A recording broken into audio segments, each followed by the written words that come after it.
Well, I guess the time has come, Brian, that we have got to expose ourselves and the innocent public at large to the virus that was disseminated over the weekend from Washington State. You know, these things often come from highly forested areas, and they spread across, and everybody's got a case of the wrestling OD. We got to do the wrestling Narcan thing. At some point, it's going to be necessary here in the future to, the poor guy's sitting there, he's watching this stuff, and all of a sudden he goes over, his wife gets the wrestling Narcan, does the, what was that? It was the Pulp Fiction fucking boom.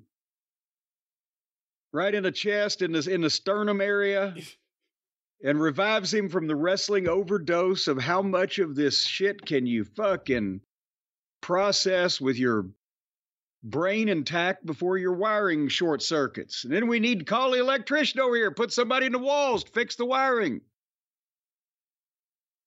You know what? At least this event, and I hope to God you watched some of the pre-show. Boy. At least this event had moments that, for me at least, I hated.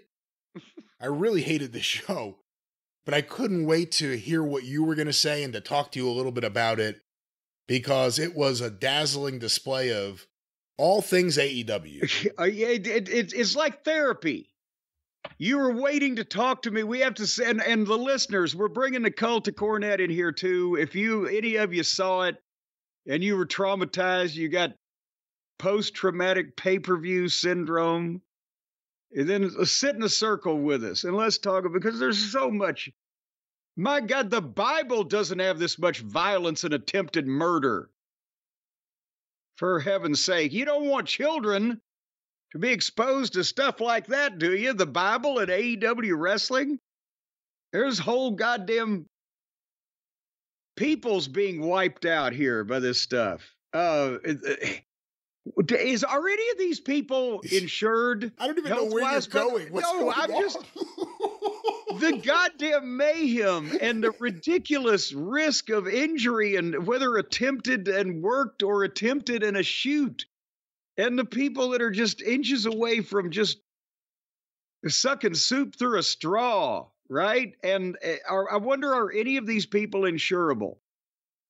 And they're doing it to themselves. It's everybody gets to do what they want. Night at that romper room. That's what I've never seen anything. I can't say that the show where they set the fucking guy on fire with the flamethrower was more excessive than this. Can you? You're right about that.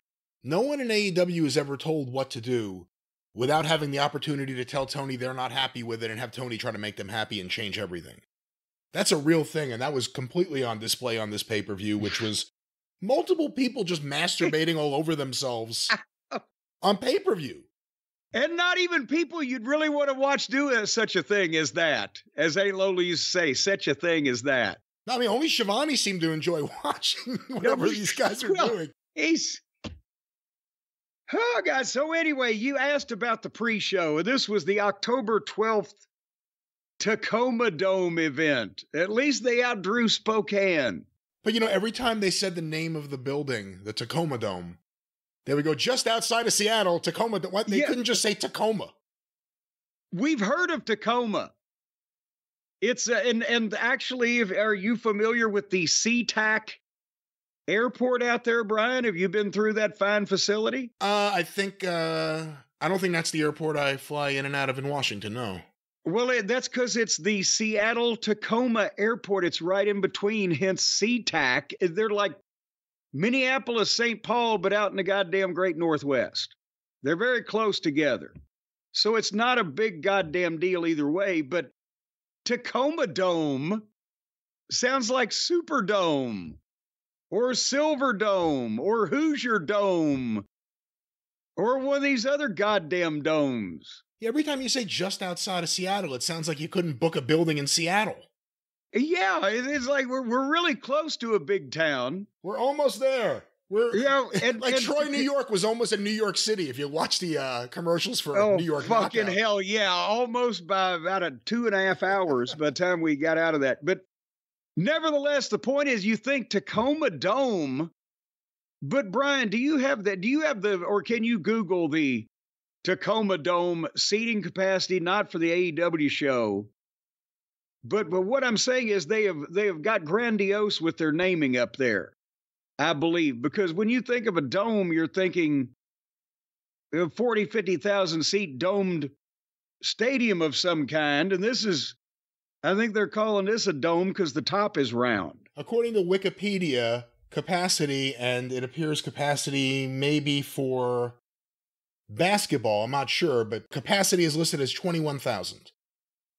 Okay, well, that's pretty big, but I still wouldn't think of that as a dome, would you? No, dome is usually 50,000 seats or more in my eyes. Well, yeah, but maybe he's just a little wannabe dome up there. But nevertheless, they didn't have 20,000 people, but they did seem like they had. They have a dome. I'm looking at pictures. At least, I mean, there is a dome on the building. At least they have that going for them.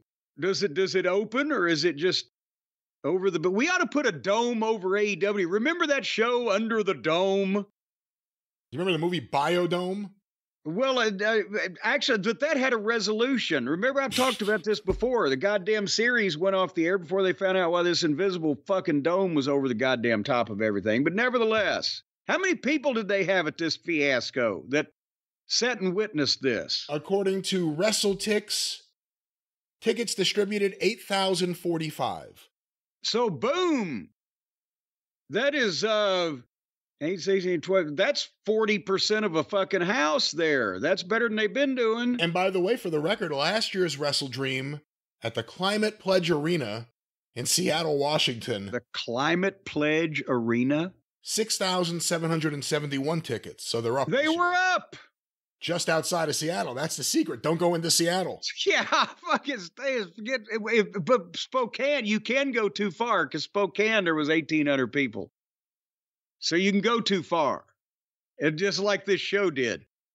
But anyway, where I was going with this was that they were in the Washington states. Therefore, they're on the West Coast time zone, Pacific time, as they say. So you can say, well, this show was 5.5 hours fucking long.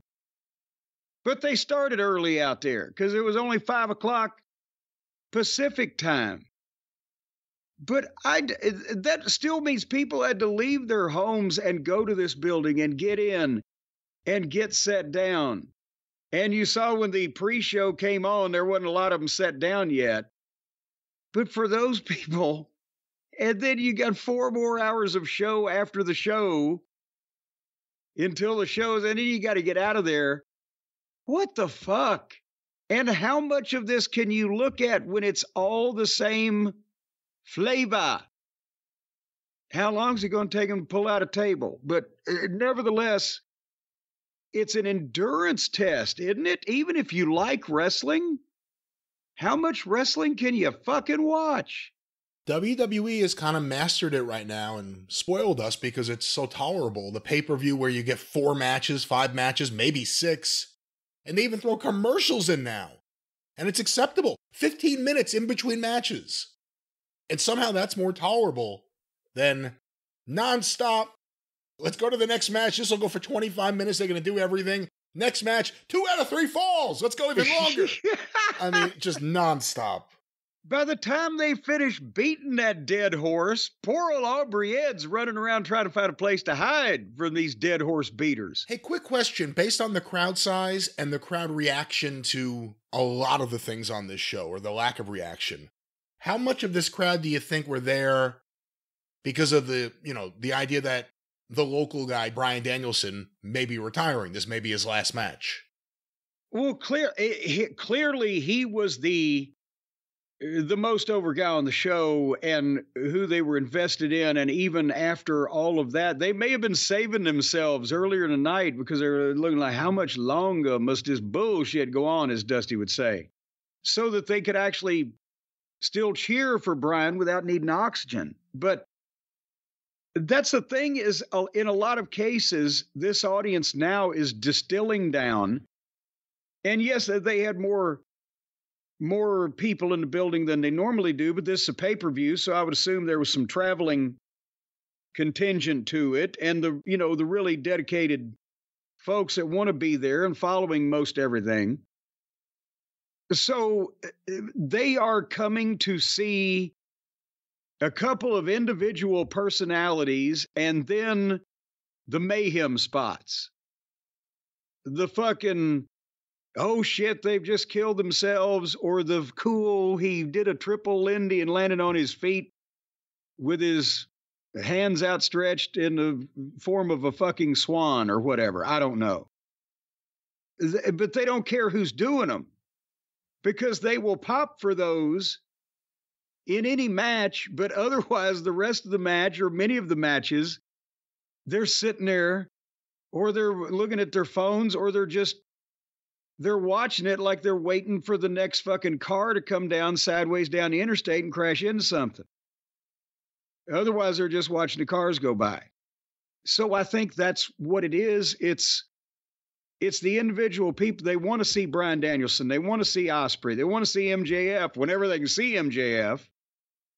And then they want to see people attempt to fucking murder themselves in something they believe is a shoot by crashing through shit that doesn't work with them. Does that make any sense? We haven't even begun the pre-show, but yeah, that makes plenty of sense.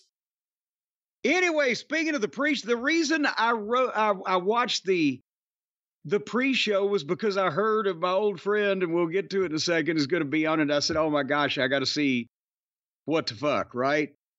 So the thing is, I recorded on my cable system, which as we've already talked about is flawed since it's from Spectrum, but it's like 3 30-minute countdown shows before the pay-per-view on the pay-per-view channel.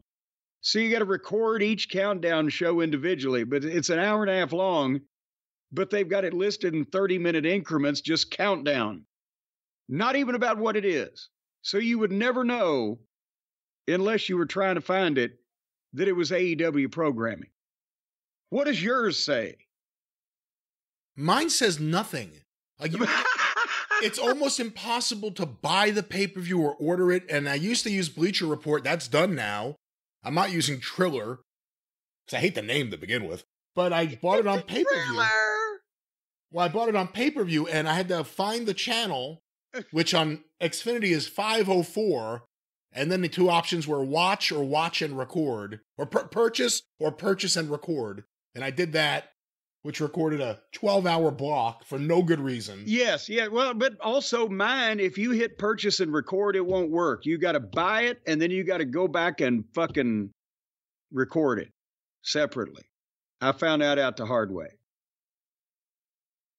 Well, that's been the pre-show. No, so anyway, Renee Moxley Good hosts the pre-show along with Jeff Jarrett and RJ City, and at the top of the thing, as I'm zipping through trying to find out when they're going to start these matches, they had Muffin Top Taylor sitting out there talking. He's still employed by this organization. He's like the Wally's boring friend that got cut from the final version of Leave It to Beaver. Why do they put this fucking guy with that face on television? I didn't see any of that. I saw the stuff with Jeff and Renee and RJ. I didn't get to see the Chuck Taylor appearance, well, I guess, early in the pre-show, really early in the pre-show. Yes. Yeah, I was on fast forward and suddenly that face jumped out at me and I said, anyway. So they did 15 minutes of pay-per-view pitching and selling and whatever, and then they started the matches of the pre-shows. You get an hour and the people in the building, if they were in the building, got an hour and 15 minutes of wrestling before the wrestling started. And Brian Cage wrestled Atlantis Jr.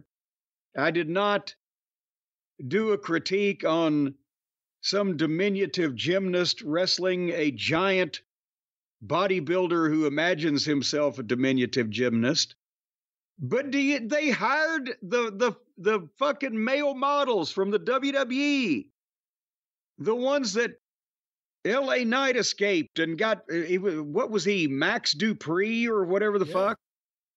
Did you see the male models? I did see this. I knew they were there because we saw them on one of their other shows, and oh, that's right. It's interesting to me they left WWE and said, hey, can we find a way to keep that gimmick?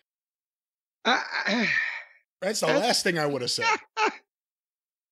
It's like jumping out of a fucking burning building and then setting yourself on fire. LA Knight ran as far as he could from that gimmick. These guys are leaning in still. They're not even there anymore. They're leaning into the gimmick. And the M&M collection, that sounds like a candy kiosk at the mall. What is the... But that's why I watched, because they're doing this promo, and it's a rotten fucking gimmick, right? But they brought out Rico. Did you see the big reveal on the promo? I did. Now, did you know about this beforehand? No. Oh, because the way you said it was I had to watch it to see this, so I didn't know. Well, no. I was shocked when all of a sudden he popped up there. When I was recording the pay-per-view, I also recorded the pre-show, because you never know when somebody's going to meet their untimely end in one of these things. So I wanted to make sure I had all my bases covered. And then I heard about it afterwards, so I actually watched it. Otherwise, I wasn't going to watch unless there was at least some type of, multi-fucking alarm fire or ambulances descending or whatever. Before you say anything, just a quick recap for fans that may be younger. Rico Constantino was a top star in OVW.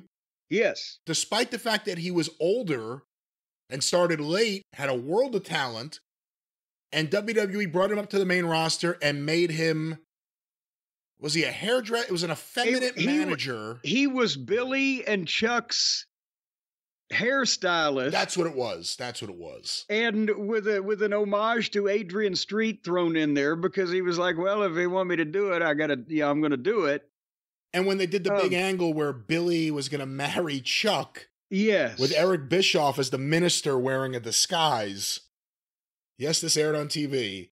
He was their guy. Rico was their best man, or what? I don't know what he was, but yes, well, that was the last time we saw him, I guess is the point. He was the better man.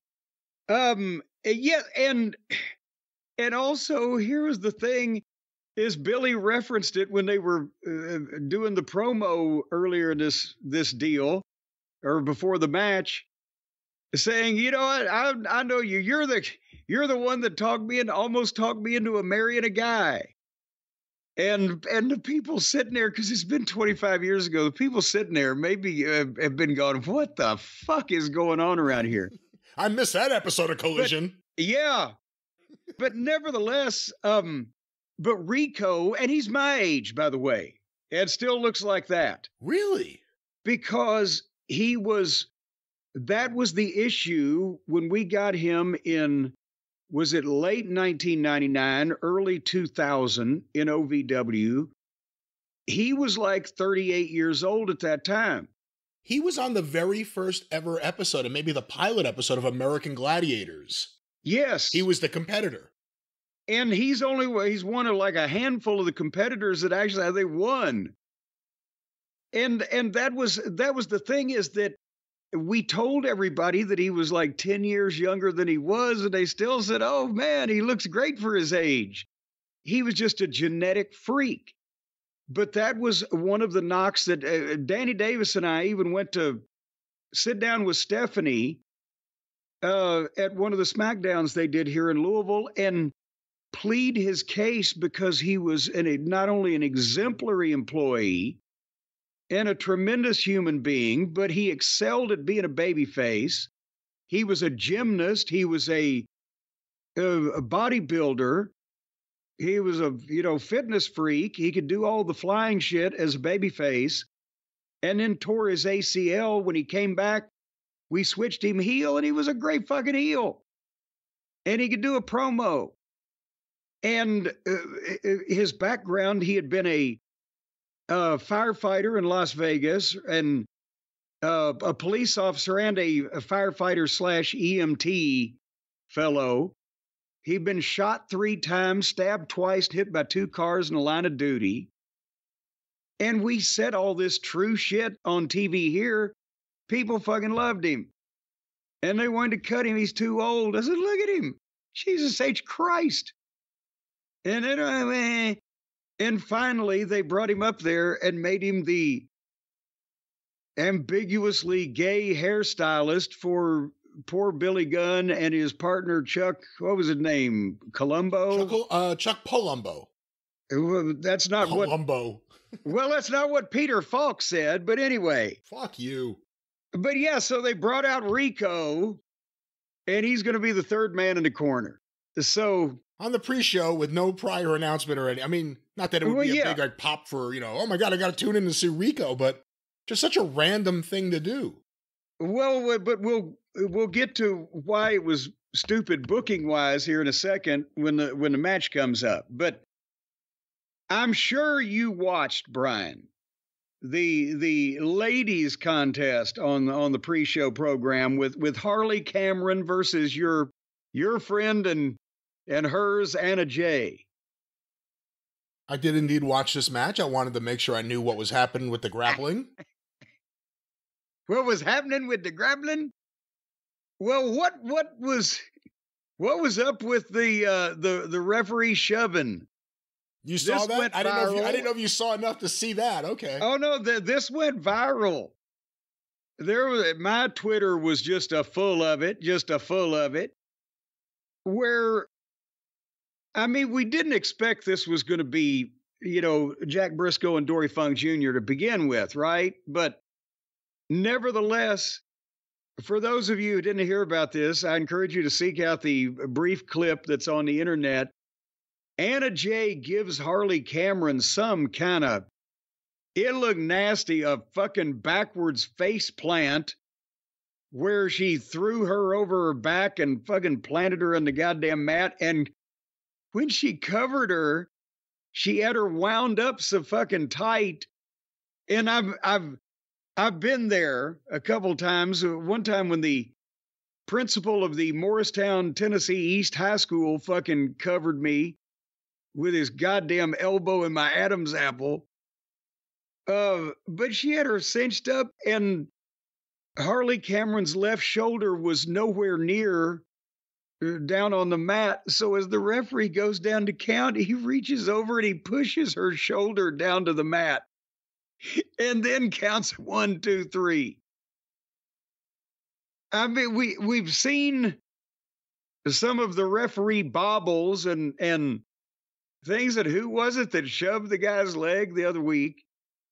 But goddamn it, you're right there next to a person's head. Can you not say, hey, put your fucking shoulder down?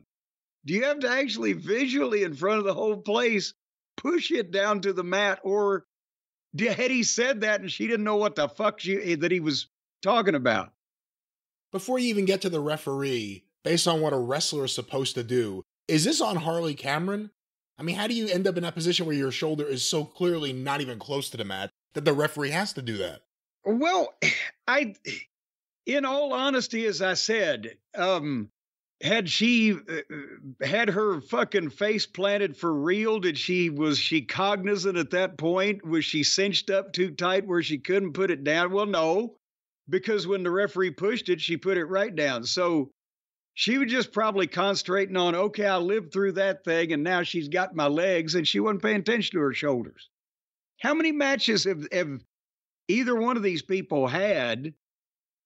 But still, you would think that you would notice something like that, but I don't. Anna Jay looked good. You mean her? They should put the belt on her. No, they should put the belt on her. They should have her be the one to go over Moxley. Oh, the men's belt. Yeah, any belt, yeah. I think it would get people talking, get people watching, and more Anna Jay. Maybe if she won it, but that's the only thing she was allowed to wear, is what you're saying. No, I let her go out there like a professional. I'm not a pervert or a nudist or whatever you are over there. It's a naturalist. A naturalist? Yes. I'm willing to appreciate her work with clothing on, yeah. Well, no, clothing is the work of the devil, see? We should only have things that exist in nature. She's been in AEW a long time and she's still young. I always say it. She's one of those ones I wish WWE would be able to get her into NXT, because I think she could. She seems to want to get better. And I think if she was finally in a better system, it would really happen. Harley Cameron is no hope for at all. Boy, that's tough, isn't it? That one's tough. It's like, poor Dave Cameron. She has nothing to do. Will you stop doing that? She has nothing to do with wrestling historian Dave Cameron. I thought that, she's from New Zealand over there. I thought that, it's a small island. Whenever I'm going through my files, every now and then I just find a random photo. I'm like, who is this? It's always Dave Cameron. And it's always like, wow. It's literally like Dave Cameron at George Hackenschmidt's house in England. Yeah. With him, with George Hackenschmidt. I'm like, what the fuck? Yes. They were close. That way, it could be that maybe that's why Dave didn't claim Harley, because maybe Hackenschmidt was behind it. That must suck if you are like forget about a wrestling legend, a wrestling historian, someone who really loves wrestling, and your kid gets into wrestling and they suck.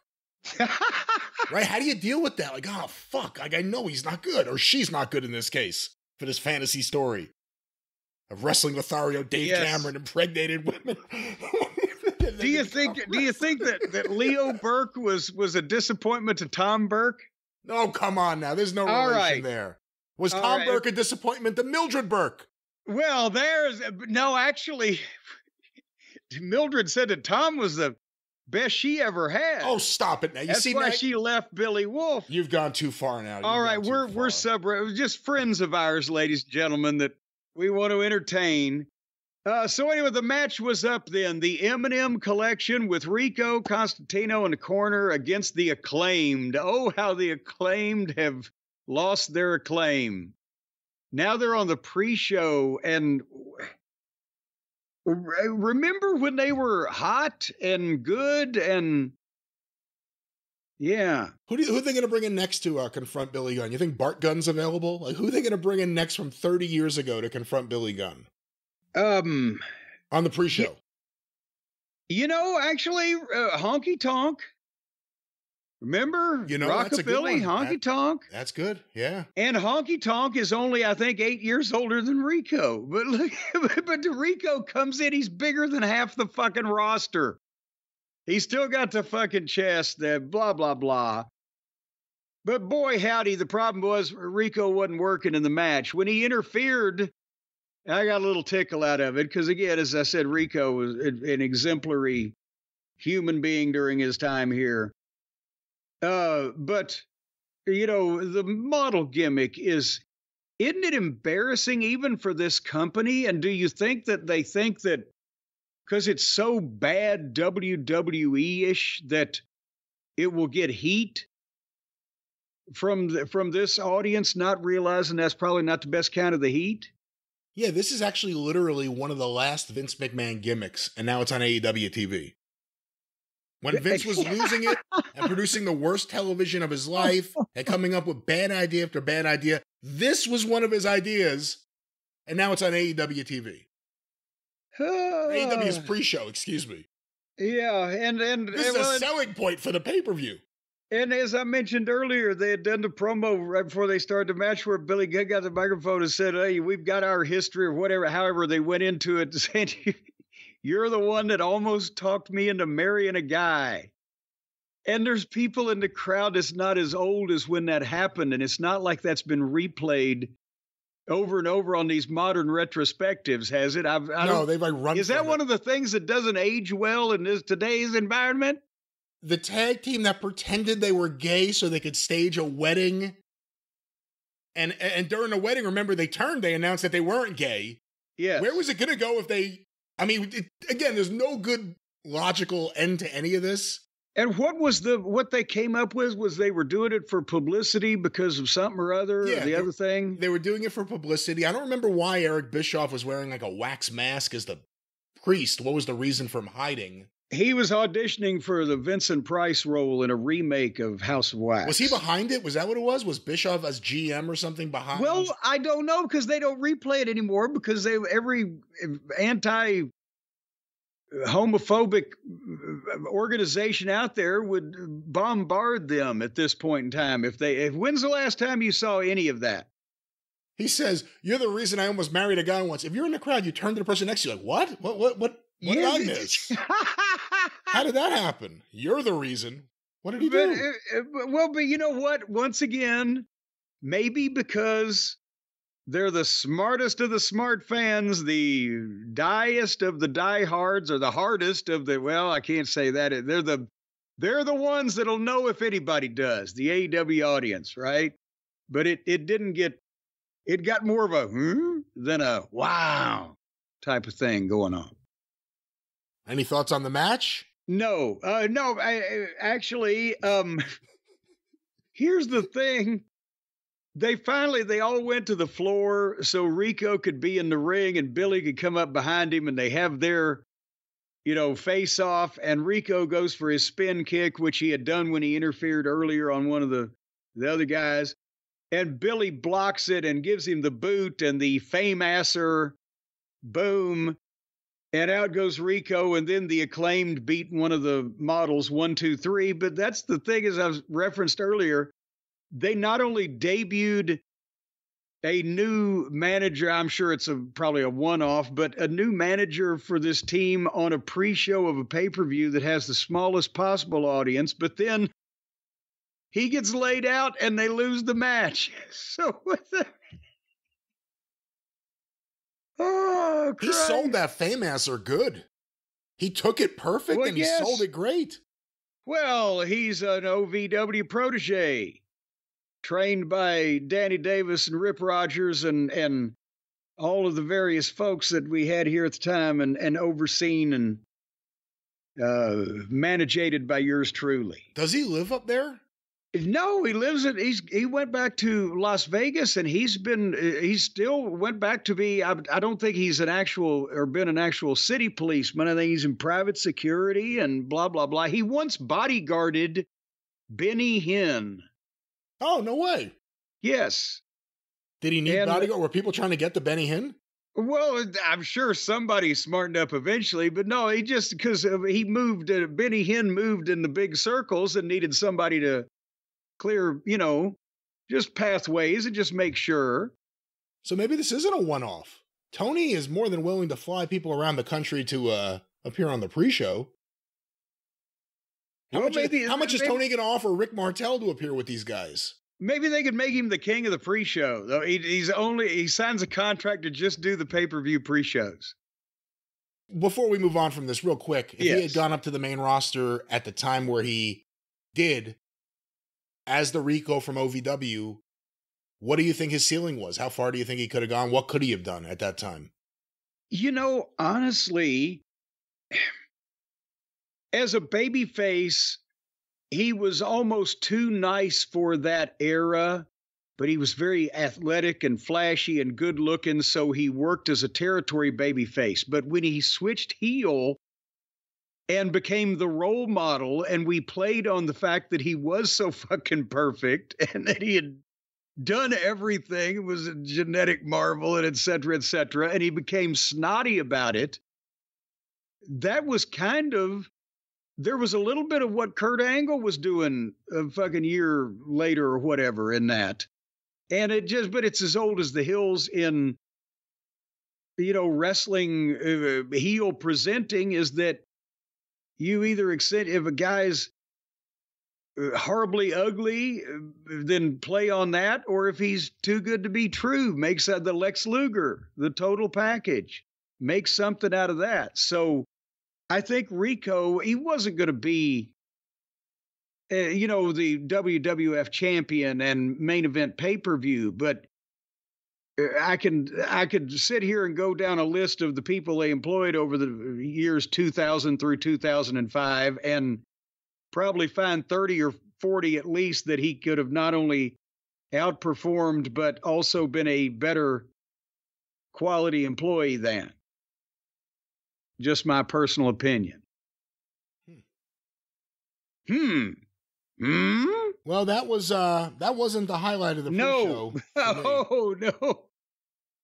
Because then, Brian, I had completely forgotten where WrestleDream came from, what the meaning, the heart and soul behind WrestleDream. Well, I'd forgotten that it was all a tribute from Antonio Kanoki to Antonio Inoki. Since they did it last year, and I thought they might have the good sense to leave it alone at this point, but no. They returned this year, and Tony came out, and he's a social moron. You know what I mean? He has no idea how to be. But he was hopping. Well, first he was looking out at the people, and he was kind of not really hopping, but just kind of vibrating a bit back and forth. And then he began screaming. And it wasn't like that they were doing the Dominic Mysterio thing where every time he opens his mouth, they're trying to make noise and drown him out. They were already half-ass listening, right? I don't want to scream like he screamed. I can't do it. I would hurt myself. Thank you, Tacoma, everyone! And he's holding the mic. It's not like he's screaming with no mic. No, he's screaming into the mic. While these two very calm children next to him are just standing there. Well, no, wait a minute. First, he came out first and started screaming, and then he brought them out to scream at them while not looking at them. He was neither blinking nor looking at the two people. He said the grandchildren, the grandsons of Antonio Inoki. And now I started to think, as they walk out next to him and they got the red towels around the neck, and he's giving their names, and I truthfully didn't write their first names down, not disrespecting these teenage young men. But the point is, Tony is screaming their names, but he's not looking at them, and they're 2 feet to the left of him. I'm thinking, is he reading the names from behind the camera? But then the whole time that he was screaming at the fans, he never looked at these kids once. Did you notice that? I did notice that. He also called Antonio Inoki wrestling's greatest dreamer. Yes. Like when he dreamed of taking New Japan's profits and diverting them to other interests that he had. And that sugarcane plant or farm in Brazil. But he dreamed up a lot of creative accounting. But no, so... I also want to honor Hiroshi Shinma, wrestling's greatest scapegoat.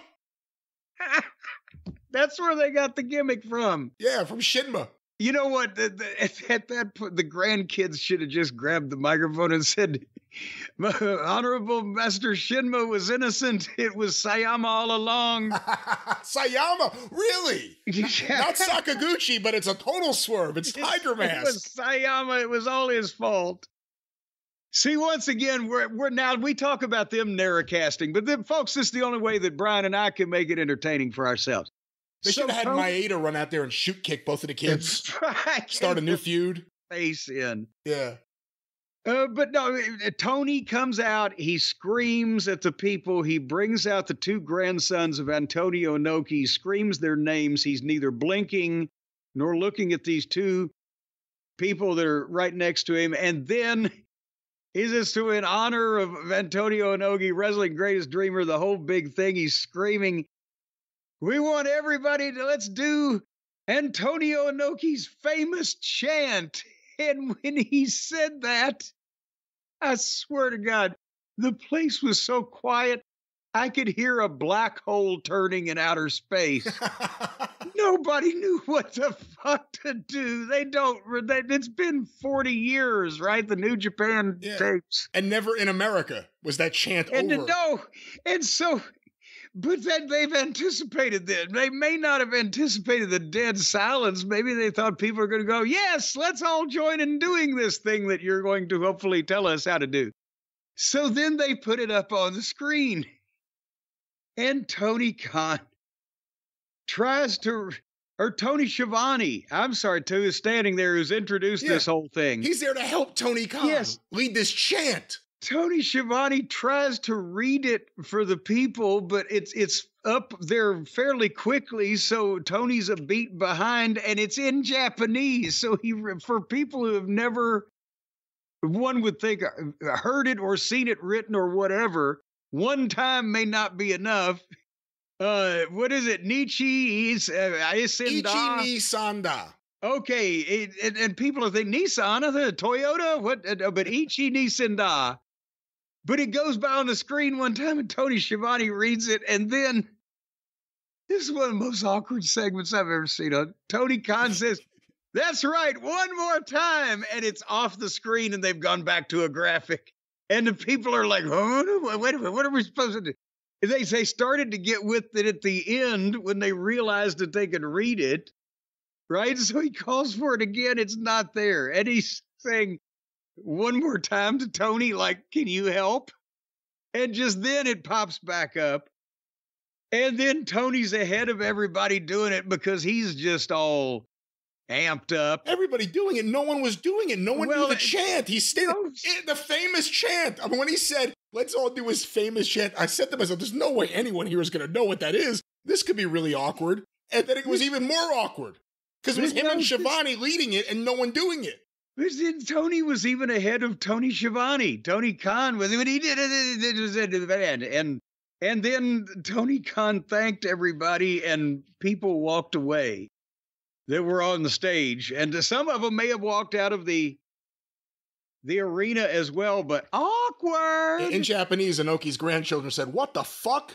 Yeah. It's the last time I do this shit, my grandfather would have walked out.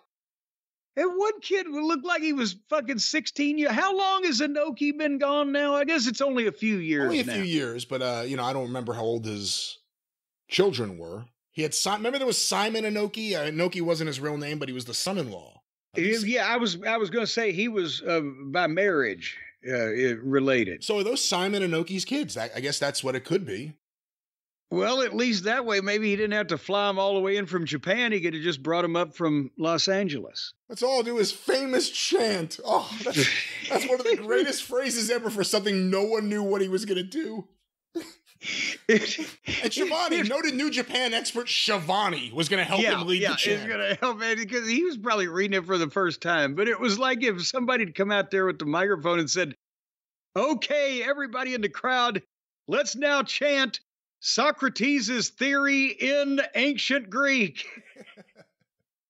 I thought this segment was so amazing. I was dumbfounded.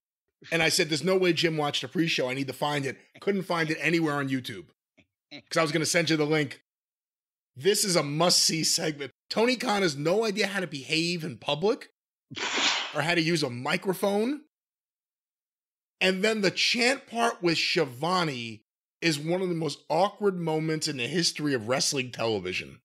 And this is still just the pre-show. This is just the pre-show. It's like if you had two Abbotts and no Costello. It was very strange. But, well, and then the pre-show then concluded with an 8 or 10 man tag team match. I don't know. The entertainment value was out of it for me at that point. So, but did I miss anything, or did everybody walk out unscathed? I mean, I didn't really watch too much of the match. I saw the finish. The fans there seemed to be into the Outrunners, so they have that going for them. But other than that, I was using the famous catchphrase of Gorilla Monsoon, "Go home! Go home!" And we're ready for the main show. Memphis TV, they used to send Guy Coffey out. He'd walk out the door and he'd stand behind one of the two fucking studio cameras and he would flip his tie, right? And finally, after long enough, the people got smart to it. They'd see him walk out there. "Now go on back, Mr. Coffey, and let him wrestle." Anyway, I wish we had a Guy Coffey at the Tacoma Dome on October the 12th for the WrestleDream pay-per-view festivities. And, we prefaced when we were talking about the pre-show, but just to bring everybody back to, my God, now they've seen an hour and 15 minutes of matches in the building. Now they're about to see 4 hours of matches that in some way or another follow the same theme and do the same thing. We're going to pull out furniture. We're going to ignore any kind of rule or logic. We're going to commit every type of felonious attempted assault And or in the middle of it, frequent floor routines will break out among some of the finest gymnasts in America. And then we're going to try to fucking murder each other some more. And yeah, somebody's probably going to get fucked up, either accidentally or on purpose. And it just goes on forever. And as we also mentioned a little earlier, and then I will turn the floor over to you to comment on what I just said, the people sit there and wait for either one of the few personalities they want to see, or they don't care whether the good guy or the bad guy or the person that they want to win or the person they want to lose is doing some big goddamn thing. But the more it looks like it fucks somebody up, the bigger the pop. And then they sit there and watch it again until somebody else tries to fuck somebody up. Yeah, I asked you, I think, last week on the Bad Blood pay-per-view review, the Punk McIntyre match, as good as it was, and it was the best match of the year for WWE, would it have stood out as much on a show like this? No. It would have stood out in terms of they would have had a bunch more people say, God damn, these motherfuckers look halfway serious type of thing, but it would have been shit that they'd already seen before on the show or seen a variation of it or seen somebody get up from something similar to it, or a guy half the size of so-and-so emerged unscathed when such and such was perpetrated on him. And so when you don't care about the personalities, you're just looking for big bumps and shit. But when you're looking for big bumps and shit and you give them more big bumps, then it dilutes, diminishes when the top guys do the big bumps. And then you're just in an endless cycle of rinse and repeat, or actually, I always press sanitize. It just seems more goddamn cleanly. But there you are. Oh, and there we are. And that was WrestleDream. Yeah, it was a great show, folks. Well, don't lie to the people. Why are you going to start lying to the public now? Okay, now, all right. Let's go to the card. How did it start? The card, light switch, Jay White is back with Juice Robinson. And, of course, Juice comes out on the stage with him and pats him on the back and turns around and leaves. The only motherfucker that I would like to see. And he's the one that turns around and leaves. And then here comes Hangnail Adam Page. So, Brian, do we remember why that Jay White and Juice Robinson switched babyface, or did they just show back up that way? Well, that's the Jay was off for a long time because he was. Well, now wait a minute. Juice was hurt. Yeah, and was off for a while. So then, was Jay White hurt also? Maybe. Well, did they both? Were they in a fucking cab that got hit by a bus? Well, how did they? That's what happens in AEW. We'll talk about it later. How's Adam Cole, the devil, a babyface now? How did Chris Statlander go from being managed by Stokely and being a heel 2 weeks ago to all of a sudden she's a babyface without Stokely? There was no explanation. There was no reason. With AEW, you never know what each appearance will bring. They may just completely wipe out the story and start anew. You never know what each appearance will bring. It's like if the Easter Bunny started bringing the kids cigarettes and tequila instead of chocolate eggs. That was my idea. That's probably in the Moxomania. In the neighborhood Moxley grew up in. That's probably what the Easter Bunny passed out. Cincinnati. I swear he's from Newport, but anyway. Mitchell Goosen. So Jay White and Juice are the baby faces, and they did something with Paige a week or two ago, right? I can't remember. I think Paige beat Juice, and then Jay White returned? That's right. And he returned to help out. So they put Juice in the position of the setup guy, the little brother, the sidekick, the pal. He's the star of the show. He's not even out there. But anyway, at the same time, neither guy's work here is really babyface or heel. Page is acting more like an asshole, and they're just doing shit. And it begins, again, Jay White has just recently returned out of nowhere. Suddenly, he's in such a hot angle with this fucking guy that they are power bombing each other on the fucking stairs by the first 5 minutes of the first fucking match. The referee it's a normal match. It wasn't stated as no disqualification, lazy booking. They just never get back in the goddamn ring. They fight back to the ramp.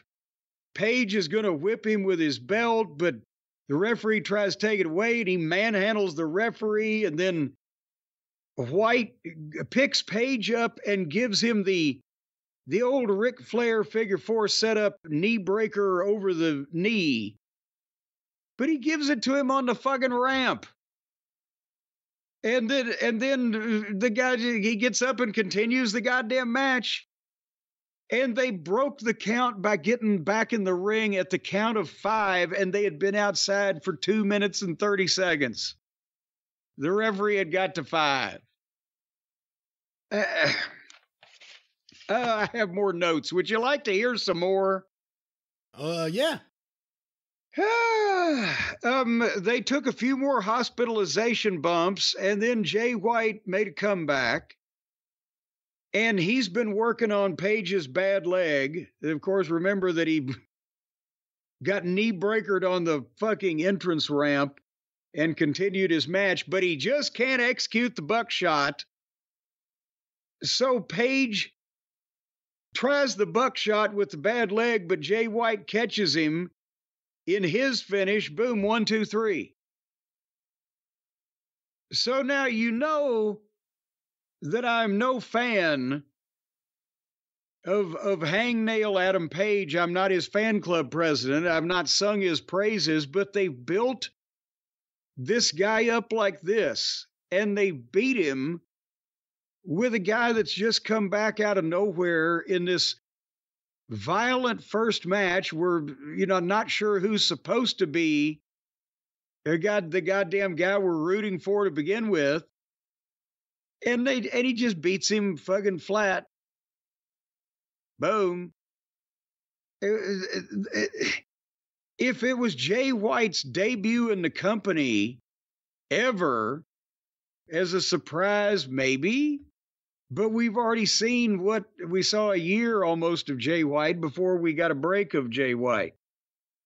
And it's kind of black and white that everybody was pretty fucking dim on Jay White, wasn't it? The only people that go crazy about Jay White are people that loved him in New Japan. And I guess that's one of the great examples of how things from New Japan can't work over here or need to work over here. I'm not saying Jay White couldn't, but it shouldn't be Jay White with Juice Robinson as the second. It should be the other way around. Juice is bigger. Juice has a better look. He's got more of a wrestler's personality. His promos, we haven't heard too many Juice Robinson promos, so you can't say they're classics or anything, but they come across like a wacky personality more than, I am here, because just every fucking promo from the guy, and he's small, I'm sorry. And I know with AEW, you kind of have to look the other way because half the roster are really small. Jack Perry, Orange Cassidy, Hook, this guy. There are so many guys that are like Tony Khan size on the show. And at least Jay White's in shape.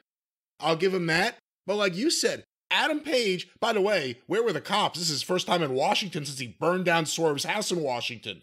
No arrest. Oh, shit, that's right. That was in Washington, right? He's from Seattle, Swerve. Well, that that's what they say on the news, that the criminals are taking over the Pacific Northwest.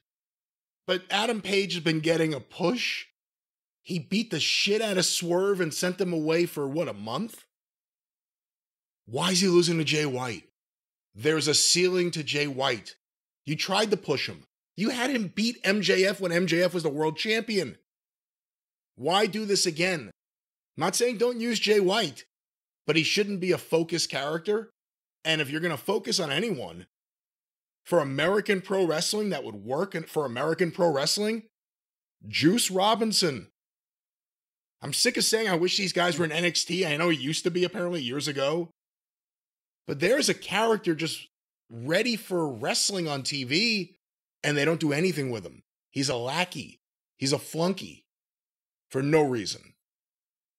And I have a new synonym or a couple for you, Brian. When we're talking about the size of some of these people, I've looked up microorganism, which is defined as an organism of microscopic size, especially a bacterium or protozoan. So you can say that they're bacterium-sized or protozoan in appearance. Something else we can, I just hate to say the same words all the time.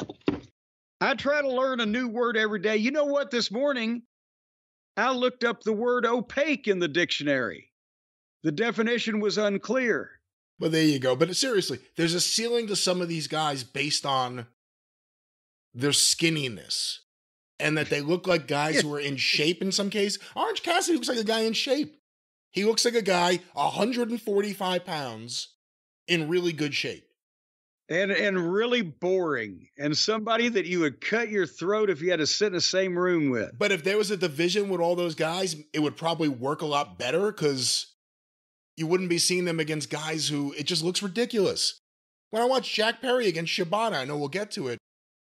On its face, it's ridiculous. On its face, it's ridiculous. And there's a lot of that in AEW. Again, Jay White's not to that level, but I think that's one of the things that's going to hold Jay White back from getting over with anyone outside of people predisposed to liking him from New Japan. Well, I'll tell you what, maybe they will like the next match even better. It was for, what women's title is it for? This was for the women's title. Was that the actual women's title, not one of the other titles that the other women hold? No, Mercedes Moné has the TBS championship, as well as the New Japan Strong championship, as well as the, I think, Golden Raspberry Acting championship. Do you keep a list tacked to your bulletin board above your desk that you can just rattle these things off? I don't. I should.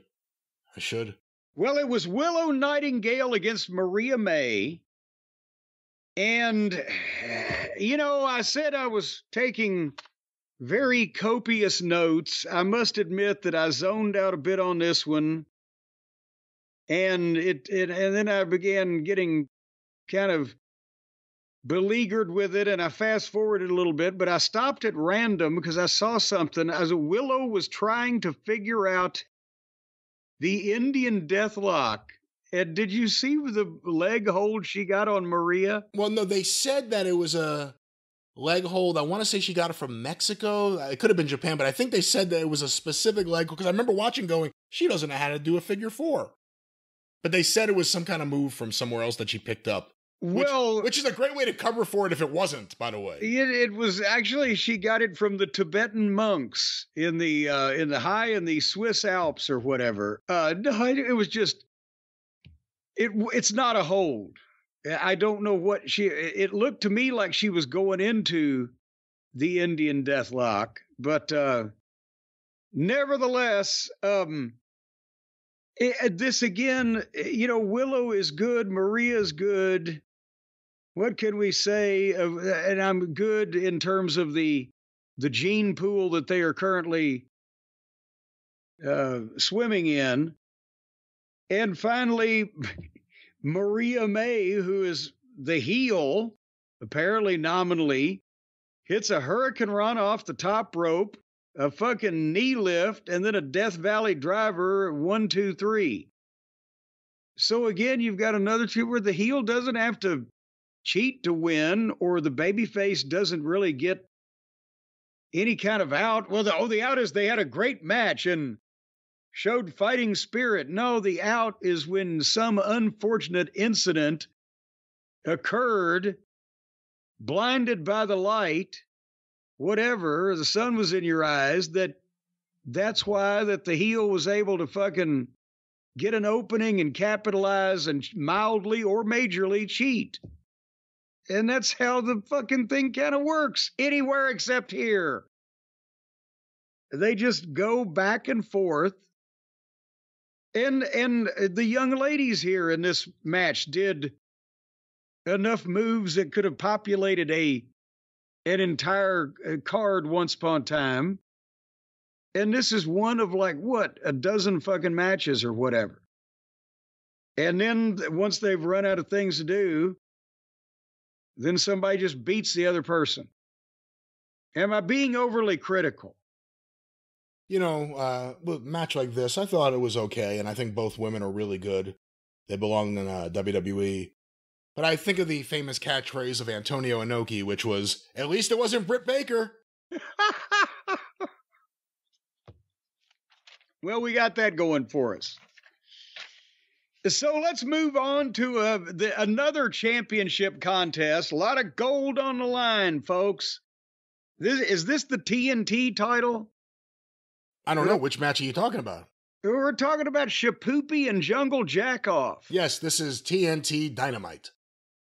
Well, there you go. And one of them's gonna pop and the other one's gonna get sprayed. And first of all, you've got to explain to me, Brian, if you can, because you're more perceptive, you're more forgiving, you're willing to listen a little bit more, you're more level-headed than I am, etc. All those things. I'm not more forgiving. Well, you're more forgiving in terms of these programs, and where I instantly just go, oh, fuck it. You're willing to, in your sometimes altered state of consciousness, give some of these people a chance. Maybe so. What is the scapegoat gimmick? What is this? How have they ever explained to the average viewer the scapegoat gimmick? Why is he the scapegoat if the other guy got fired? How is he now applying the scapegoat to his promos, his matches, his overall personality, the way he acts or interacts with the other people, besides having an armband that says scapegoat and scapegoat painted on his van? How is it benefiting him? How's he working the gimmick? You must remember Jack Perry's a moron. And he's a big wrestling fan, but doesn't understand what works and how things work. And he's also in the Bucks camp, and they are the kings of misreading the room. Look at where they are right now. The gimmick is that he's the scapegoat, I presume, because he got blamed for the incident where Punk choked him out, or choked him, and then was fired. Yes. And Tony Khan suspended him and blamed him, and their smart thinking was, let's not have him return as a rich, pretty boy Hollywood pansy that everyone wants to see get his ass kicked. Let's have him return as some wannabe Jim Morrison character, wannabe Raven, whatever you want to call it. He did some promo, like, I'm doing this for future generation. I'm sacrificing myself for future. In what way? How? Explain any of this. He's driving around in a scapegoat bus, truck, ice cream van. I don't know what it is. Why? How does that have to do with any of this? I'm a scapegoat, so I need to buy an old van and paint it black. Like, what the fuck does that have to do with anything? Well, the problem, at first he saw a red door and he had to paint it black, and then it went from there. No, there's no explanation or reason for the Jack Perry thing. And here's the other thing. To us, we know this because we are the insiders that cover these things, but on their own television show, they'd never told the Punk story with the Buckaroos, much less they didn't even tell the story when they just showed the footage, which nobody understood unless they already knew what the fuck. And now, how does he continue being a scapegoat? Well, the other problem is he's not over. Remember, we heard, and they blew up their show because everything's been on a downward slide since they aired that Punk footage in the spring. That was the moment we said it was jumping the shark. It really has been, for the crowds and for the show. But they aired that. We heard that Tony Khan went to see Jack Perry wrestle for New Japan in Chicago and was blown away by the presentation and the way he was over. And he's on these shows and no one gives a shit. There's no heat on him. No one cares about him. And the other thing is the size issue. You can't buy him as this character. If I said it before, if a Nick Camarado or some big fucking guy that they've done nothing with all of a sudden started doing any of this, maybe you'd at least have some interest. What is Jack Perry? 5'7", 5'8", 150 pounds? Smallest waist in wrestling? He has a smaller waist than all the women on the roster. You know what? If you put him and Model Girl together, I bet you that they wouldn't even be able to have, between the two of them, they wouldn't be able to have a full-size child. Sure, with Jack Perry, you have a guy with the build of Britt Baker pretending he's a badass and doing some Actually, Britt came back with some abs. Well, I guess so. But he's pretending he's a badass. And no one buys it. And he has a gimmick that in his head is somehow fleshed out. He's less over today than he was ever before in AEW. And this is going nowhere. This is a road to nowhere with Jack Perry. Well, and his first stop was at Shapoopy's Diner on the road to nowhere. And again, Shibata looks like a hell of an athlete. And that's why some of this was ridiculous also, because this guy, you would think he looks like, if this was a kung fu movie, he might be the top henchman. He could kick some ass, but he's not the star. He's not he's not involved in the upper echelon of the gangsters or the heel faction or whatever. But he could kick the shit out of Jack Perry, right? Pretty quickly and easily. But the problem is that Shibata is as exciting as watching cabbage boil. It's just, he's another guy with, 40 years ago, it used to be, the guys in the locker room would say, he's another guy with black boots and black tights. Well, then Steve Austin kind of diminished that statement somewhat. But they're just, with the phone translator thing that's so silly. And I just don't understand why that they think that Shibata to an American audience is going to be, this exciting fellow, especially when they have matches like this, where the guy the baby face just sits. He looked like Bruiser Brody sitting cross-legged in the middle of the ring and daring old Jungle Jack off to do something and not selling anything. But at the same time, Perry spit on him. And he still sat there and just looked at him and no-sold it like he no-sold the kicks. Psychologically, the babyface doesn't no-sell getting spit on. Have I missed something here, Brian? And did a memo go out? Well, remember, Shibata had his brain removed, so I guess he's a little different than the normal human being. At least Dave was there to cover it from a expert medical standpoint. He licked it. Oh my God. Anyway, Shapoopy got the sleeper on Jungle Boy and jumped on his back, and they fell backwards, and Perry was on top, and the referee counted Shapoopy down, and the crowd booed the shit out of it. And I'm not talking about, oh golly, that got a lot of heat. I'm talking about, what the fuck? What kind of bullshit finish is that? Did you hear that? You don't often hear that kind of booing from one of these audiences. This is not the only time it happens on this show. It happens also in the Young Bucks private party match. And then, of course, we could talk about later on the Jon Moxley-Bryan Danielson match. But no, people don't want Jack Perry in this role. And they're willing to accept Shibata in exchange for that. No, they didn't want this. They didn't want any of this. And it was not a good match in any way. But the post-match, I guess, was the bigger story here. Well, yeah. Well, I mean, the match was, again, Shibata sit there like Brody, kick me some more, then chop me some more. And then he would chop the other guy dozens of times. And then they just take turns doing that indie bullshit. That's the most boring thing in wrestling. I'm going to show you how tough I am by sitting here or standing here and taking whatever you can do. And now it's your turn.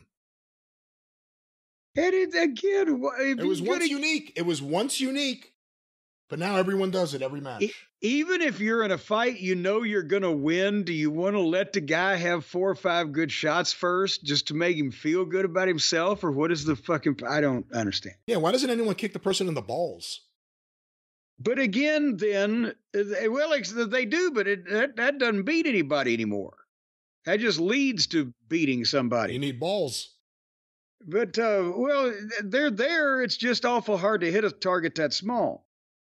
So basically, Perry pinned our friend Shapoopy, and again, another heel beats the babyface, just beat him.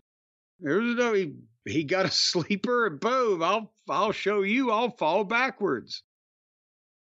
And suddenly, Perry gets back on Shibata to get heat on him. I'm like, why? He just won. I don't understand. And then he hits him with the title belt. And then suddenly, here comes Danny Garcia. Holy Christ on a cracker.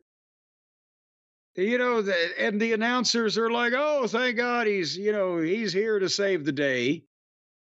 And he has a face-off with Perry, and they do nothing.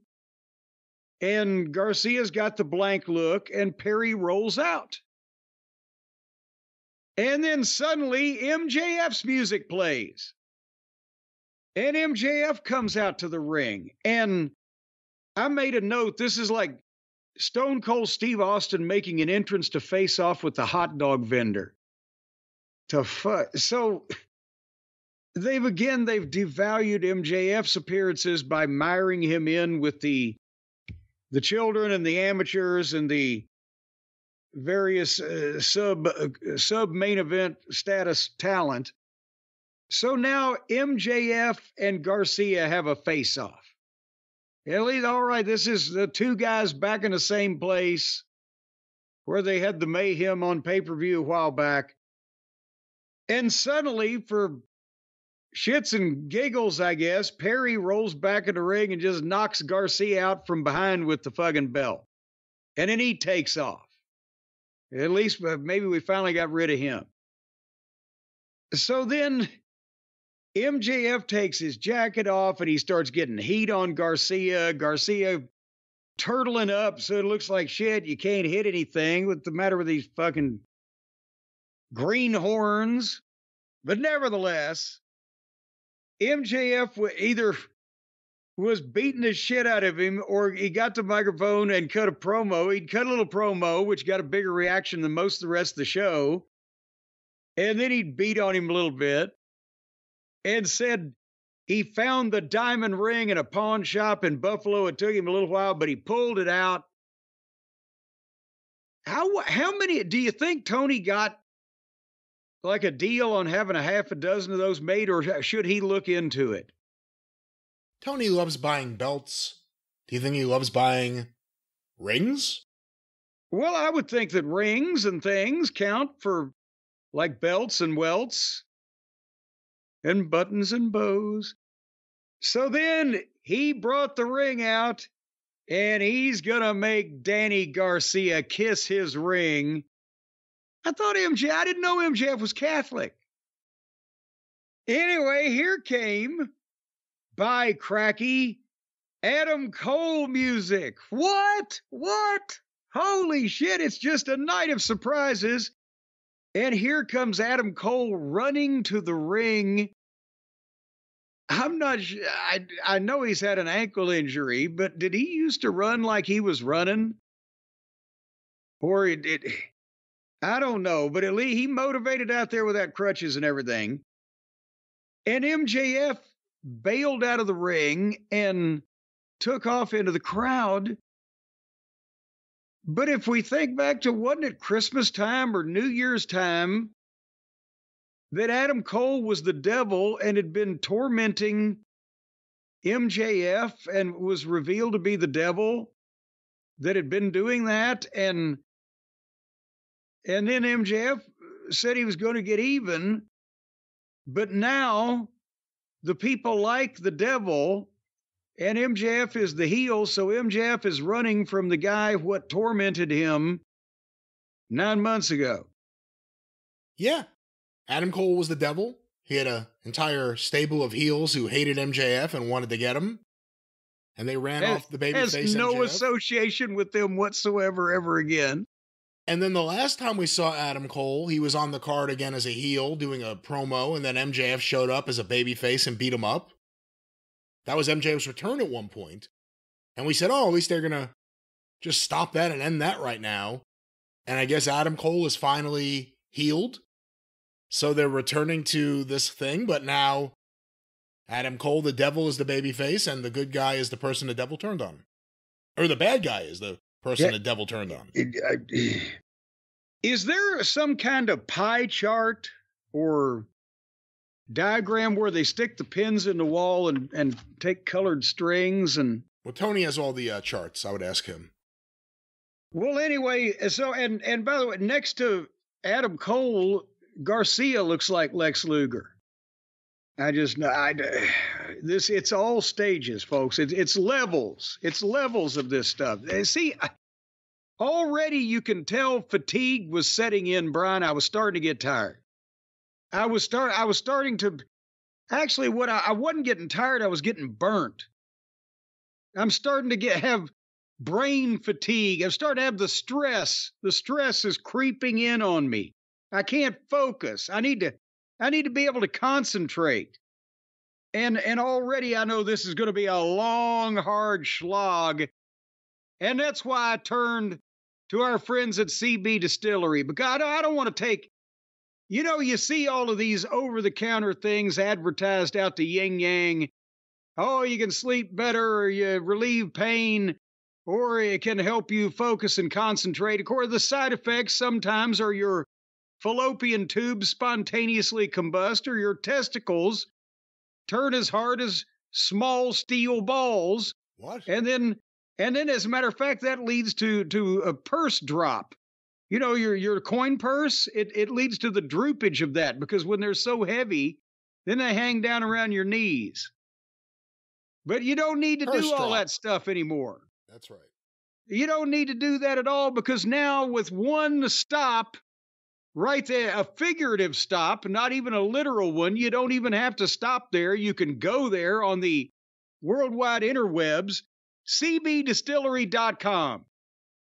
And they've got everything that you need, because CB Distillery, their formulations are made from the highest quality, clean ingredients with no fluff and no fillers, just the CBD solutions designed to help support your health. And we've talked about these surveys, non-clinical surveys, by the way. So they're legitimate. 81% of customers experienced more calm. 80% said CBD helped with pain after physical activity. 90% said they slept better with CBD. And 3% were willing to pay to watch 5.5 hours of wrestling in Tacoma, Washington. That's an unofficial statistic. But within the margin of error, so it still counts. That's not how that works. Well, of course it is. You've got to be within the margin of error, or elsewise, you'd be perfect, and nobody's perfect.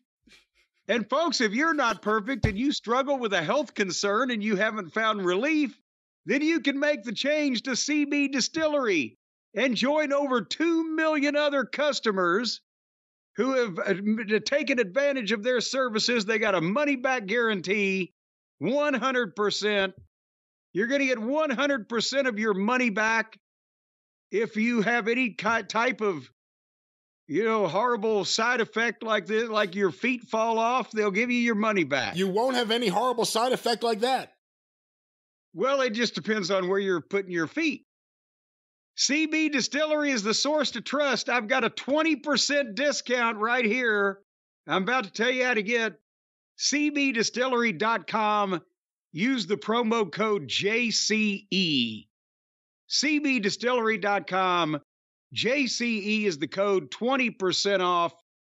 And it'll make, if nothing else in your life, it will make the pay-per-views from AEW more palatable. Let's say, reducing stress, encouraging calm, helping with the concentration. CB Distillery, that's right. And of course, they're friends of ours. They can be friends of yours one more time. What's that promo code, Jim? Well, the promo code is JCE. Now, I don't know whether I'd bandy their friendship around if I were you. They're friends of ours, but they may not want to be everybody's friend. You may have to prove your loyalty to them, you out there in podcast land, before they'll be your friend. I'm sure they'll engage in honest business transactions with you, but I'm not sure they're going to invite some of you people over to the house. Once again, CBDistillery.com's promo code JCE. Jim, let's get back to... They probably could have used a lot of CB Distillery's products in AEW. Let's get back to WrestleDream. I have a feeling there was some kind of CBD, THC, LSD, something was going on in this next match. The three-way, the triple threat with Ricochet and Ospreay and our boy Take-A-Shit. I'm back on it. I don't know what's going on here now with him anymore either. But what title was this? Was this the Continental? Or is this the International? What belt were the three of them going for? This one is the International. Okay, well, this is for the International title. And, of course, Don Fallis is on color commentary. Have you noticed he's the manager of all these guys in these matches, but he never manages? When's the last time you saw him at ringside with anybody in any of their matches? Because he's not a real manager. He's a bullshit manager. Real managers had real foreign objects like a tennis racket or even a cell phone, not a fucking screwdriver. A screwdriver. I wonder, but is it a flathead or a Phillips? See, that may make all the difference. That's a good question. I think you could get a Phillips by the Athletic Commission, but a flathead would do a lot of damage, because it would be wider. Just a thought. No, but he's a bullshit manager. I mean, he's on commentary, yucking it up with the other commentators, doing shtick. He was with baby faces for a while because the heels just suddenly were baby faces, and it's just the execution's always poor, I guess is the best way to put it. Well, again, trying to figure out a family tree on the Don Callis family and whether they're supposed to be people we cheer for or boo against. Doing that family tree would be like trying to figure out who parented all the Kardashian children.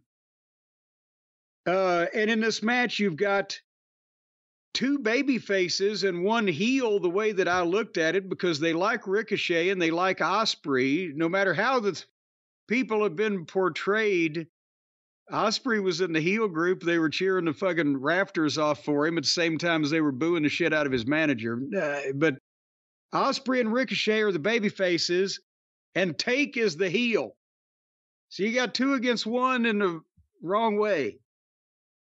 But basically what they did here was everything that they've ever been able to figure out how to do. The American-style aggressive parkour mixed with the Japanese indie style, depending on which two of the three had their turn in the spotlight, while the other guy laid out on the floor and rested or did whatever, hid, whatever they do. In the first 2 minutes, they're pulling out the table because they're down on the floor. And again, I think if Ospreay had come along at a time through the 80s or even 90s, been trained properly from the start, not thought that he was probably smarter than he was when he got into business because he wouldn't have been on the internet, and taught how to think about wrestling, I believe he would have been one of the best baby faces in the business. I think I like AJ Styles, except for the TNA run, but AJ was very, very accomplished in doing a revolutionary cutting-edge style, even though he physically got big enough to where he looked like he could handle himself, and he got, a bit of a promo. Right? You see what I'm saying? Not going to be the next fucking Stone Cold Steve Austin, but one of the top in-ring baby faces in the business. But you need to have guys trained how to think as well as how to move and what moves to do. And we've talked about he needs to be produced for American television, but also he needs to be booked for any sane, rational person instead of Tony's. I bet you Tony could write a hell of a goddamn murder mystery. What about if Tony took a free weekend? You know, he's got nothing to do anyway, and rewrote Murder on the Orient Express. What kind of book do you think that would be? I don't know. I can't see the book having much direction. Probably goes off on a lot of little side things, and maybe some people get sent home for a while. Maybe there's a train to Bulgaria. Wait a minute. No, that's one-way trip to Bulgaria. You're never getting out of your contract, boy. Something like that. People that were on the train suddenly are off the train, or people that weren't on the train are suddenly on the train, even though they're stuck at Borgo Pass or whatever the fuck it was. It's Tony's magic train. You get on the train thinking, this train's great. There's fucking drugs. There's fucking women all over the place. This seems like all right. By the time you get to the last car, you're so tired of it. But you can't get off the train.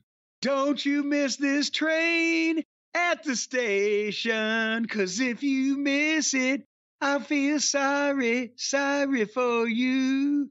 Ooh, people all over the world. And what's that coming in? Oh my, it's a helicopter. It's Nick Khan hanging off a helicopter. He's going to save us. That's what you hope for. You hope that when you're in the last train car of the Tony Khan Express, Nick Khan just comes swooping in a helicopter and just saves you. Just one hand out, grabs you, pulls you up, saves you. Right before you go into the ravine in the train, a la Buster Keaton in The General. See, if you're going to reference film, I'll do the same thing.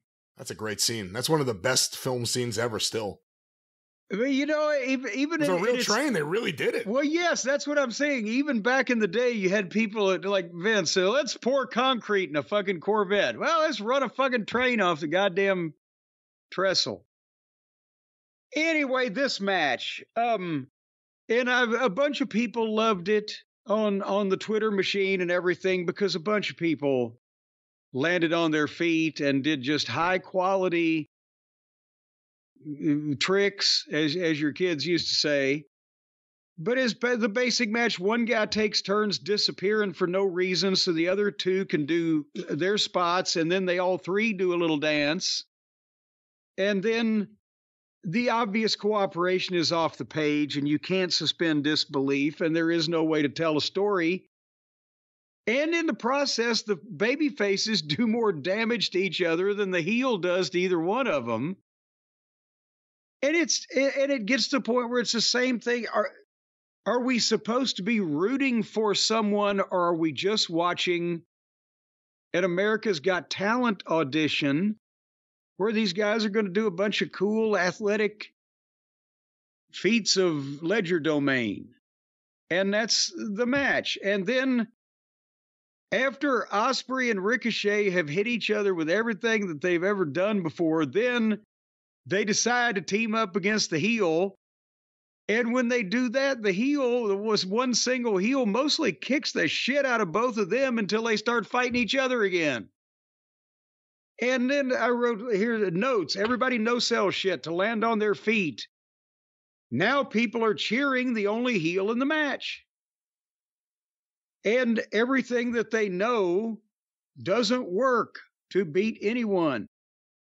And then, I'm sorry, but once again, I'm a professional. So after a couple of drinks, the chick doing karaoke might sound like she can sing, but not if, goddamn Rick Rubin's sitting in a fucking crowd, right? And when Ospreay and Ricochet climb to the top rope and gingerly help each other balance while Take is standing in the middle of the ring, staring slack-jawed at him and staggering and waiting so that Ospreay can leap up and Ricochet can catch him so that Ospreay can Hurricane Rana Ricochet, who cannonballs into Take. But Take kind of dropped him, so Ricochet rolled up on his chest, 2 count. What the fuck? is this the Flying Walendas? Or you can be too fucking cute, can't you? Help me, Brian. Yeah, I mean, that's what you're going to get when you have Ospreay and Ricochet in there together. That's what they love to do. Those are the two guys that excel at it. And like you said, Ospreay has potential beyond that. And he'll get there one day. Look, you have to look at AEW like a continuation of whatever he was doing on the Indies and in Japan. It's just more of that until he decides, all right, now it's time. He'll be in his 30s. Hopefully he's not too beat up. But he's just going to do more of his indie stuff here. And then when the company doesn't grow and no one really gets over and they don't understand why, they'll, blame us for talking about it. Well, anyway, I will get back to this thing. I like because it ain't over yet. I think Takeshita's a star. I think he's great. Well, remember we thought that last year when we started seeing him until he disappeared and we don't know why. But now AEW is starting to add some people with some size. Shelton Benjamin coming in. Not that Takeshita's that big, but he's bigger than all the usual AEW dwarves. Well, we'll talk about that, I'm sure, because it's going to be interesting. When Shelton gets in there and looks like goddamn Ernie Ladd next to everybody on the fucking roster. But anyway, there was here was the spot. Takeshita gave Ricochet a modified tombstone off the apron through a table. And I said, if Ricochet gets up, I'm not even watching the finish. But that was the way to get rid of him so they could actually do something more violent. So something in the recent past you could have done to somebody and carted them out in an ambulance as an angle, and they'd been off for 6 weeks or 2 months and come back and got revenge and blah, blah, blah, is like, okay, we don't need him involved in the finish. Let's give him a reason to sell over here. The fuck? So then Ospreay gives Takeshita his finish elbow and gets a 1 count. And then he gives him another one and covers him. But then Don pulls the referee out to the floor by his leg, the old, come here, I want to talk to you spot, where he pulls the referee out. And then suddenly, I get, they didn't show it on camera, but apparently Don Callis chloroformed the referee because we're not going to see him for the next 2 to 3 minutes from being pulled to the floor. I'm serious, because the guy that pulled him to the floor gets in the ring and fucking gets a screwdriver out and goes to fucking stab Ospreay, and Ospreay blocks it. And he goes to give Don the Tiger Driver. But suddenly a guy in a black hoodie comes in. And remember in the previous segment, we had 2 or 3 of these surprise entrances. The guy in the black hoodie comes in and hits Ospreay in the back of the head with the screwdriver. And then takes so long to reveal himself that the announcers are having a hum and haw when it's obvious it's his face is not being covered by the hoodie. It's who it is, but it was obvious right away. It's right away. And who else is that tall in this guy? And he takes the fucking thing off, and it's Kyle Felcher, Will Ospreay's bosom buddy. And Ospreay's on his knees holding his head, and he's staring at Kyle. And Kyle stared at Ospreay. And then Ospreay stared at Don. And then Don stared at Ospreay. And then Ospreay looked at Take-A-Shit, who was lowering his knee pad. And Ospreay is kneeling there in the middle of the ring like, oh, please don't knee lift me. But he doesn't make a move to do anything to get away. And this guy that is quicker than a hiccup, as Gordon Solie used to say.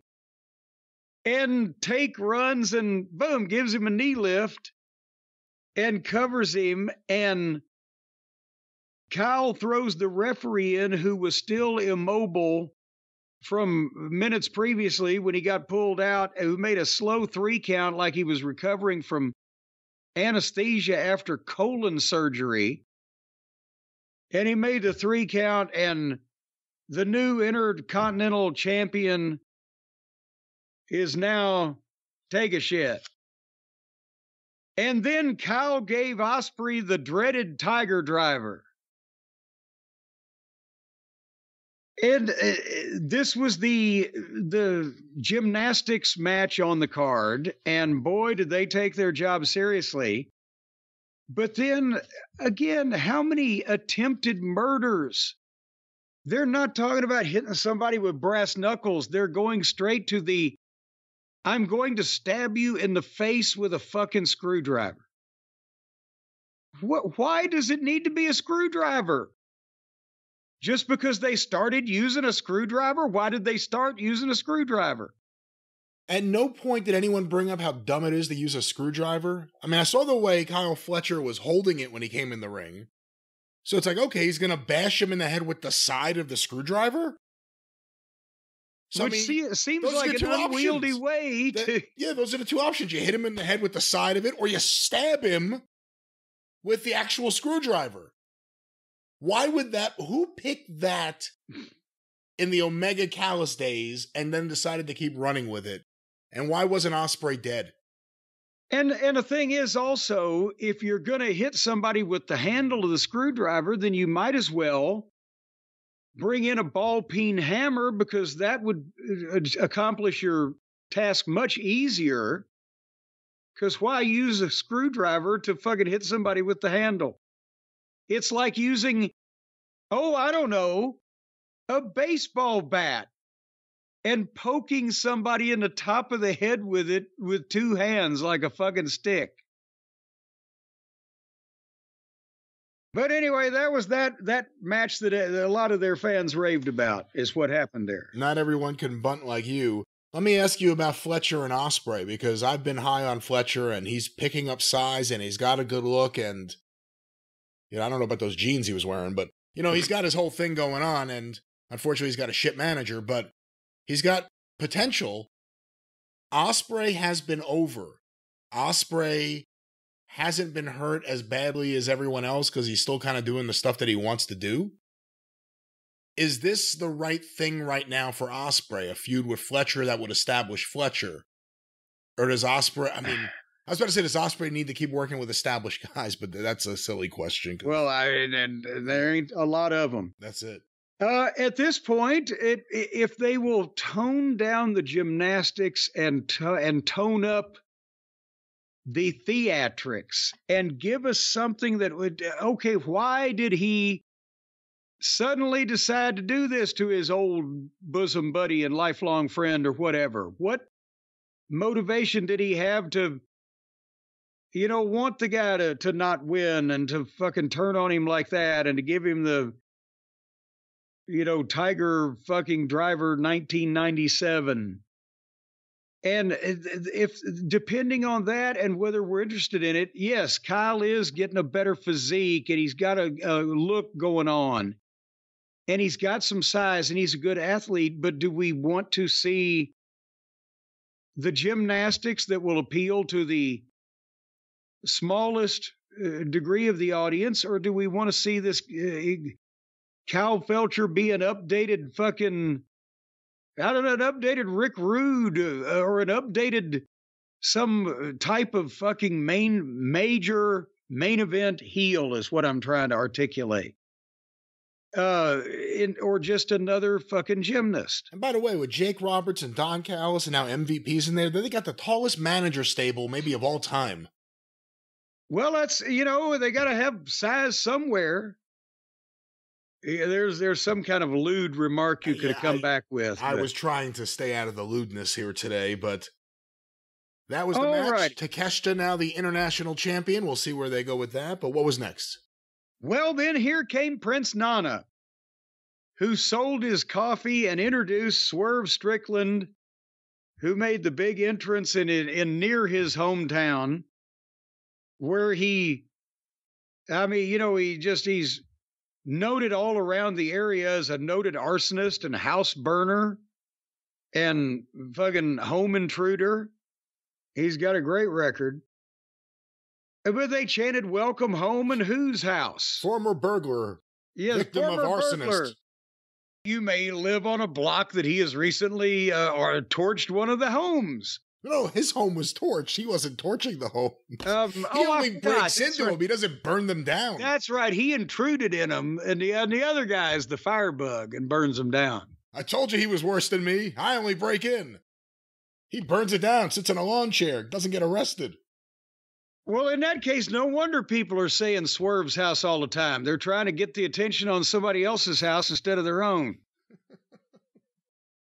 Anyway, whatever the fuck's going on here, he's in Washington State. That's where he's from. And he took a long time to say anything. And I know he's milking the chance, but at some point, you know, if he does a medical update. He's still got tingling in his neck and his legs and his fingers, sometimes goes all the way down, whatever the fuck. But he's medically cleared. Who medically cleared a motherfucker with all the symptoms that he had just enumerated out loud in front of people right there? See, that's the time where the production should have had the cameraman just zoom in on Doc Samson's face, just to see the reaction. So, you know, he should have said just a simple tense thing. I've had this and that and the other thing, but now I'm medically clear. But anyway, and he wanted to address his future, and suddenly here came MVP with Shelton Benjamin interrupting and promoing to the ring. And the story is MVP's been emailing him, trying to get hold of him. Hadn't heard back from him. Did your minion give you my business card? But again, it was a TV segment that was unfolding in a very slow-paced manner on a fucking 4-hour pay-per-view. So it may have got a little more attention, or, you know, if it had been a little briefer, or maybe on television. Because again, they're doing an interview angle thing on on pay-per-view instead of in front of the wide audience.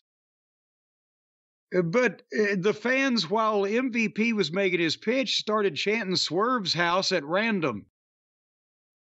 You know, that makes the talent over. They're chanting about him, but they were kind of doing it to entertain themselves. And MVP said that Swerve's career was floundering and Swerve could do better with him and not Nana, that whole thing. We've seen this prefaced. And then Swerve got into a whole thing. He put MVP over. He put Shelton Benjamin over as a big deal. He said, you helped pave the way for all of us, black wrestlers. Like Shelton is Bobo Brazil. Or Bozo Brazier. Or even Bozo Brazier. And I love Shelton. I'm not knocking Shelton, but I don't know that Shelton can be called an African-American trailblazer in 2002. Nevertheless. So Swerve then told Nana what MVP had been saying is true. He has lost a lot of matches with Nana and lost this and that. But he wouldn't have what he had to begin with to lose if it wasn't for Nana. But MVP, you and I could do great things together. And Nana, there's a lot of things about you that irk me. And he just back and forth, and it was unfolding slowly like this review. And finally, Swerve said, Nana, the biggest thing about you is you are family, and I don't turn on family for anybody.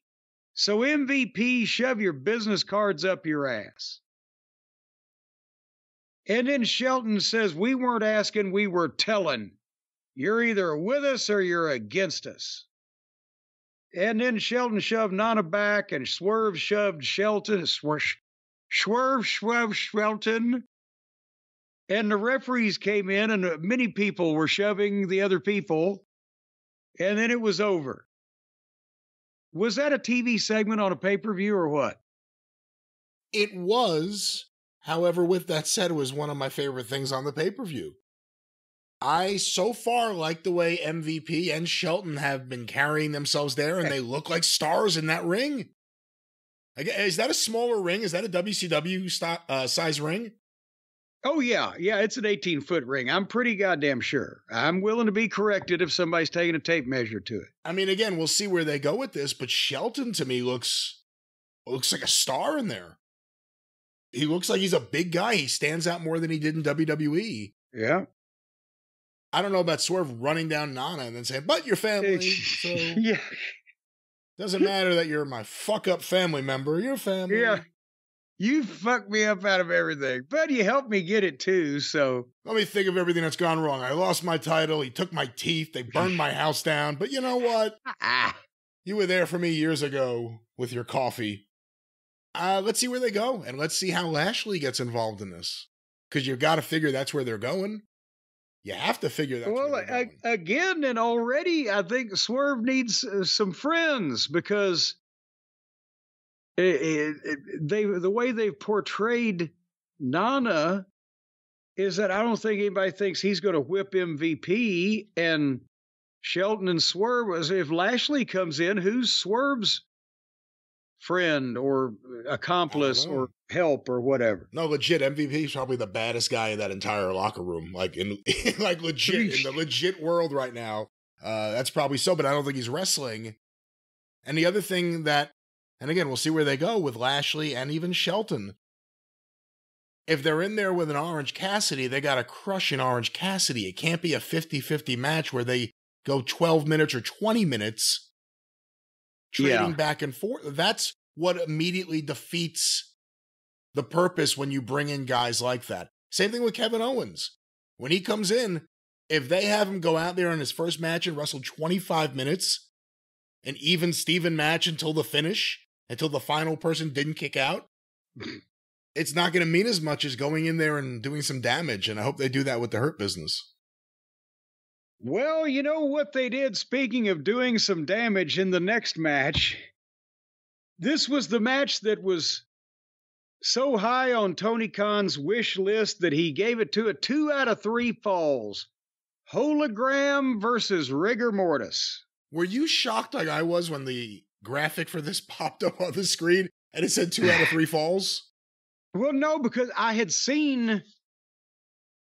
caught wind of it, might be a more appropriate, on Twitter or something, and somebody was like, 2 out of 3 falls, question mark. Oh, I knew nothing. I went into this blind and I didn't know about the match, let alone the stipulation. Now, at least it only lasted as long as a normal fucking too long match on these programs last, but it was 2 out of 3 falls. Remember I said the 3-way, I just hate the obvious cooperation with Ospreay and Ricochet, and they go too far. Well, the obvious cooperation in this match made the 3-way look like Frank Gotch and George Hackenschmidt. I mean, this was the example of the fans sitting stock still and dead silent, waiting for either an impressive and potentially hazardous dive or a potato. I apologize for any noise. The winds are coming in, but... Oh, the winds! The Beast Mortos, who obviously Tony's a big fan of because they keep pushing this guy, much better than they ever did for Hechicero, for instance.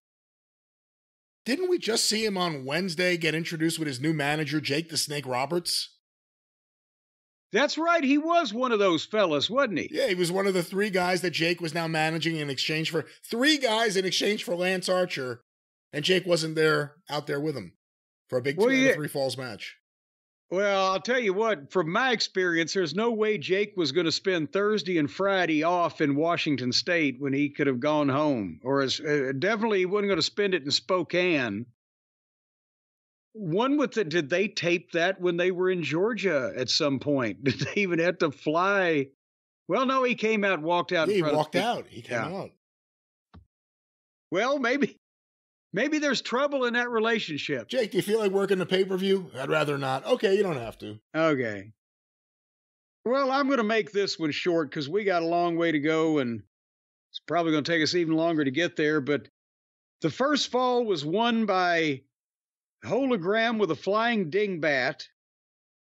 The second fall was won by Rigor Mortis after some more choreographed tumbling.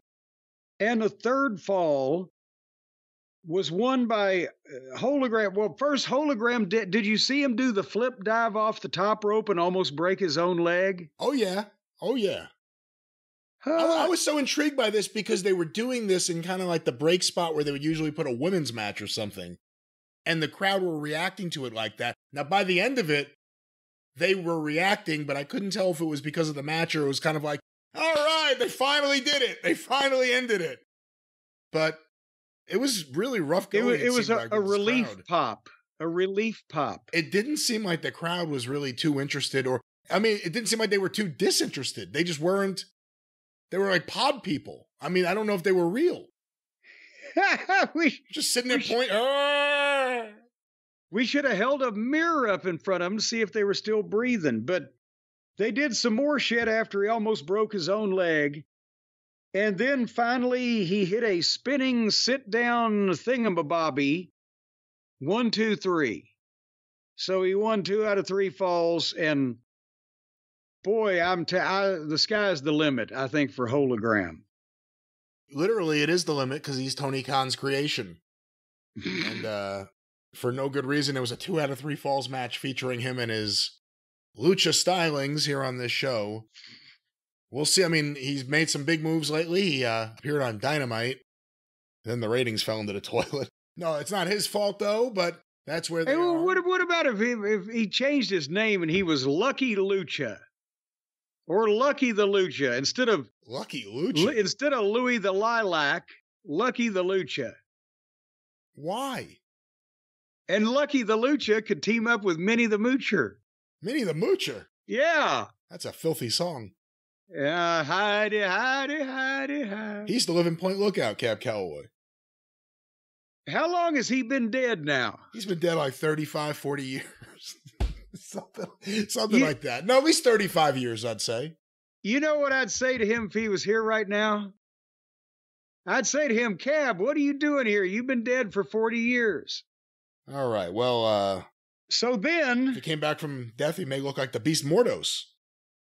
Well, he got sent back out by Hologram.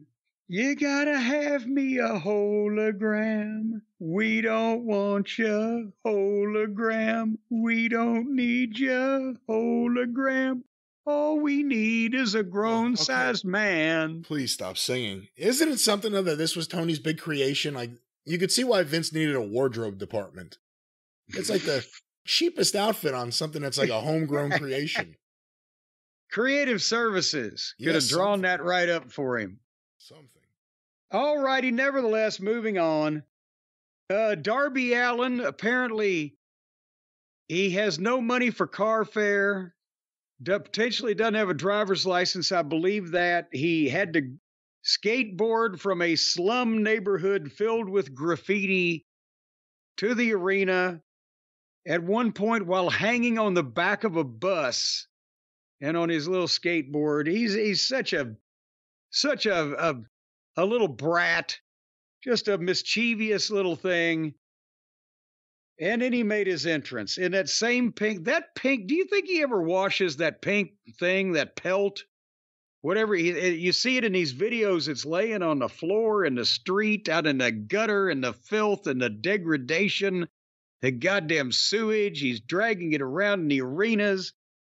These guys are fucking sweating all over. What do you think that thing smells like? It's got fur to it.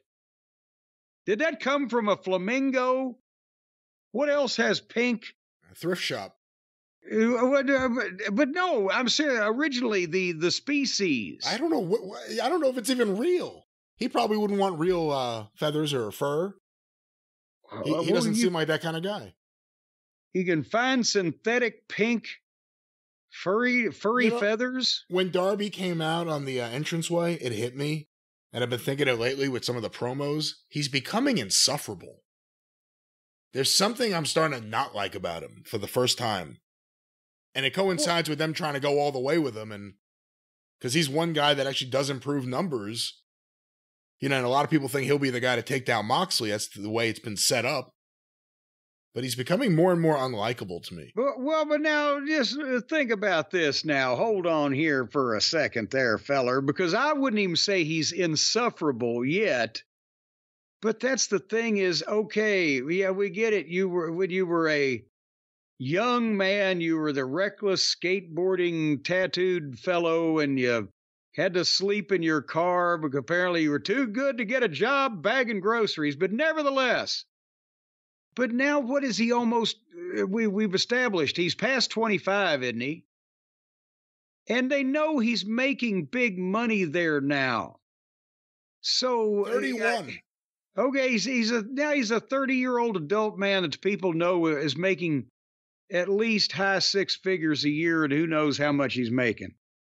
So I don't think he needs to constantly come out and say, but it was great when I slept in my car. Now you can say, okay, I worked hard and sacrificed to get where I am today, type of thing.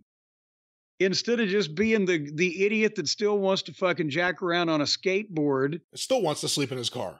Yeah, or on his couch in front of a fucking video game and being irresponsible instead of going out and trying to lead the company as the heel here in this match had made the statement last week. Remember on the TV show, whatever we watched on Dynamite. Yeah.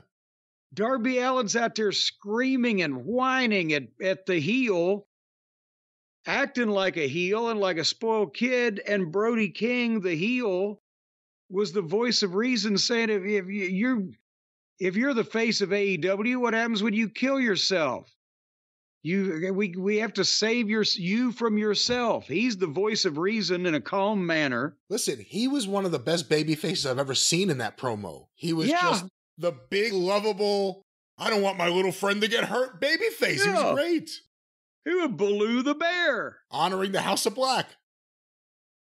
So they have this match where then, unfortunately, it becomes a giant, fat, tattooed indie guy against a teeny, tiny, skinny, tattooed indie guy. And they throw, again, any kind of credibility and logic out the window, along with any kind of restraint. In 30 seconds, they were on the floor doing stunts with the stairs.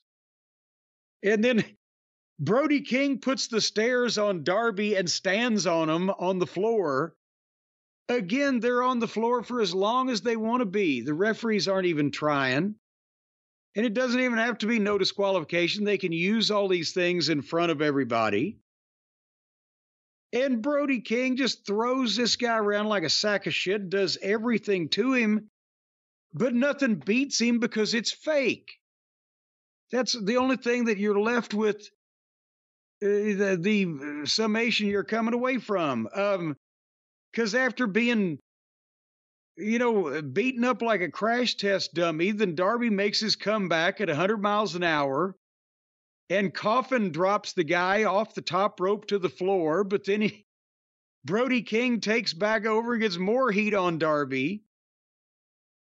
And Brody King German suplexes him off the top rope twice in a row.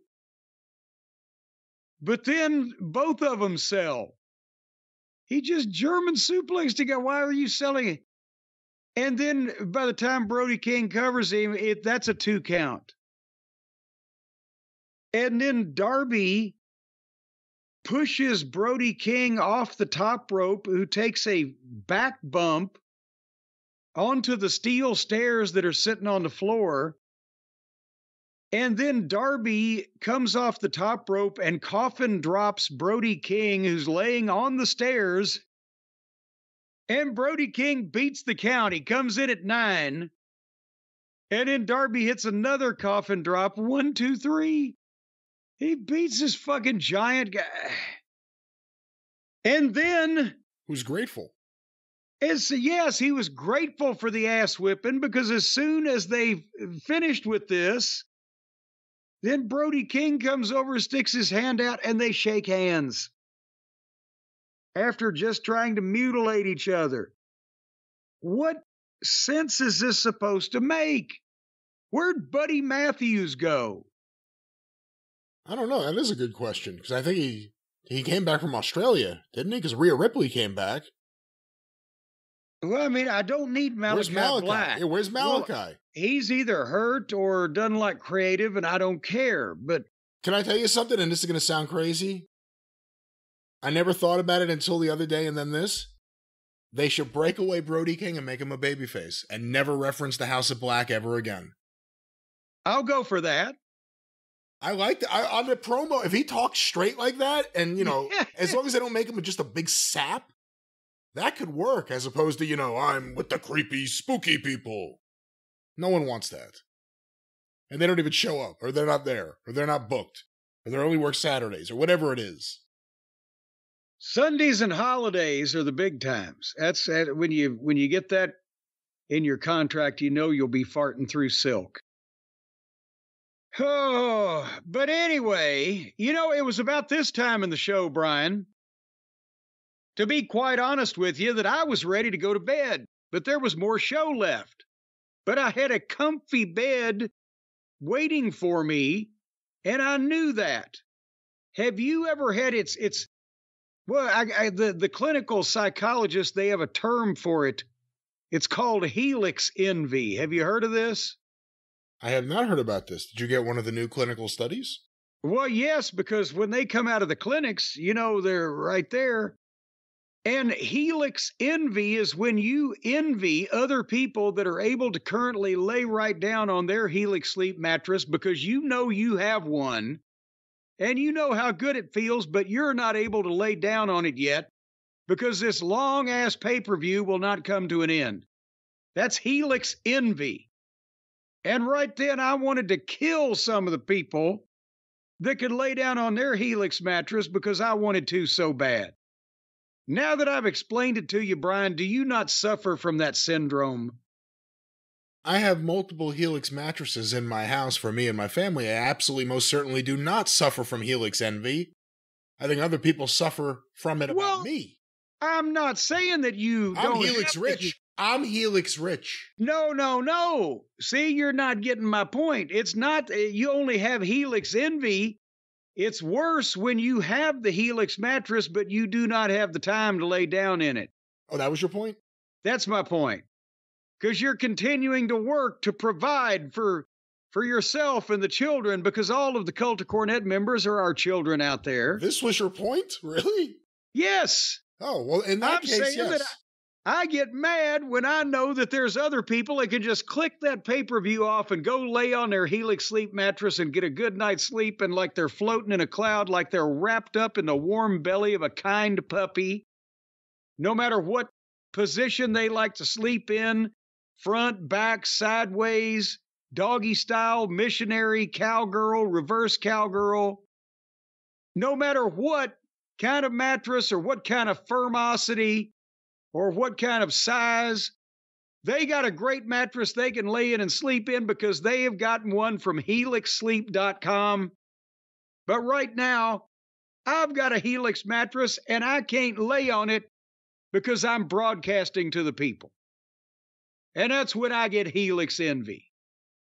Or when I have to sit there and watch the pay-per-view upright with my eyes open instead of laid back on one of the Helix Elite collection or one of the luxurious, the big and tall, or the firm, or the kids mattress. Sometimes I'll roll myself up in a ball. What? And sleep on the kids' mattress. And some of it lops over the side. You don't have a kids' mattress. Will you stop it? You couldn't fit into it anyway. I got one for Harley. That's what I said. I can't fit in it. Well, sometimes you couldn't turn yourself into a ball either. My dingbat falls off the side every once in a while. Jay Dingbat White? Jay Dingbat White. No, he turned the light switch on. You said these mattresses don't vibrate.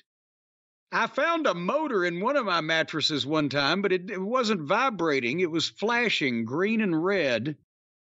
Nevertheless, folks, right now, if you go to Helix... Ladies and gentlemen, nevertheless. Well, that's only in your mind. HelixSleep.com/JCE, you're going to find all about this. If you've got night sweats, they'll cool you down. If you've got back pain, they'll prop you up. If you've got bed sores, stay away from my fucking mattress. But regardless of what kind of disgusting things you do when you sleep, you can do it on a Helix Sleep mattress and it'll look better and probably even smell better. As a matter of fact, they have a special mattress. Nope. A special mattress Not for one of those people either. who fart loudly, convincingly, and stinkingly with the stench of grisly death. It's got like an odor eater type of thing, only instead of your foot, you put your ass on the mattress and it'll eat the odor up. Now, 2% of people that sleep on that for more than a month disappear entirely. Okay, there's the whammy of a made-up story with a made-up statistic. Ladies and gentlemen. It could be part of their daily hygiene problems. There are no farting mattresses or mattresses that help with fart. Whatever the farting situation may be, whatever your sleeping situation may be. I had a whoopee cushion one time. One time? I did. I had a whoopee cushion one time. There can be a farting mattress. Folks, you're going to get 20% off, though. Even if it's passing gas, boy.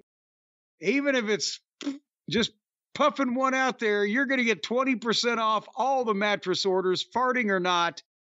If you go to helixsleep.com/JCE, HELIX sleep.com/JCE, and boom goes the dynamite. 20% off all the mattress orders. I would think that a majority, we probably now, Brian, since we have such a wide audience, and we've been talking about Helix for so long, there are children out there that have been conceived on a Helix sleep mattress while listening to our program.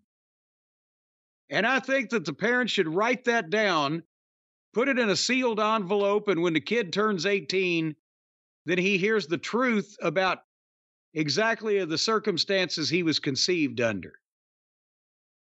Are you there? Once again, ladies and gentlemen, helixsleep.com/JCE. Would you like that if you opened up a note from your parents saying, yeah, we were listening to Led Zeppelin 4 and Mom had too much to drink, and that's why you're here? What would be the purpose of this note? Well, just to let the child know about his conception and how he was brought into the world with love and care. Well, bring your love and care. Or potentially the product of a backseat grope fest. Well, I don't know what the hell's going on over there. Ladies and gentlemen, one more time for a mattress, helixsleep.com. Yeah. /JCE. But Jim, 20% off, and you don't have to use the back seat if you've got a Helix. Let's get back to AEW and AEW, I was going to say AEW Dynamite. AEW, what is this? WrestleDream, the annual tribute to Antonio Inoki. Annual tribute, I think it's not once a year, it goes all year long. Because now we were up to the tag team title match, and they did a long video I wrote of somebody giving Private Party a pep talk. And Amazing Red. I've had the announcer said afterwards, I was trying to zip to the next match, and I didn't recognize this person as a wrestler, and part of it because were they around a campfire? How dark was this fucking room? It was like the fearmonger on Creature Features back when I was a Fright Night, when I was a kid, the flashlight under his face. Anyway, he gave him a pep talk. Old Private Party, so that they could go into this tag team title match against the Hardley Boys and have confidence, because they beat them 5 years ago. Remember that fluke finish that everybody said, oh, they're trying to elevate Private Party and make new stars, are the Hardley Boys. And we said, no, it was a fucking fluke, an accident that they won. And that's the way it came off. And look at how unselfish they are. Private Party will be stars now. Well, 5 years later, that's the last thing that they've done that anybody is referencing at this point. You know, the video was a good video. There's been a couple things lately. There was a promo where they got fired up before Moxley no-sold for them. And this video, I mean, they've done a couple of good things that they probably should have done a long time ago for them. And I think maybe for a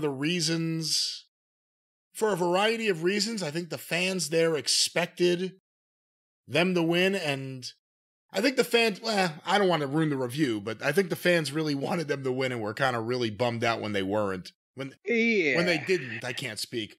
When they didn't, and that wasn't the only match that bummed people out on this show, so it was a weird A weird feeling all around, and it took them a while to get the fans into this at all. Ha ha ha ha ha! Bum out!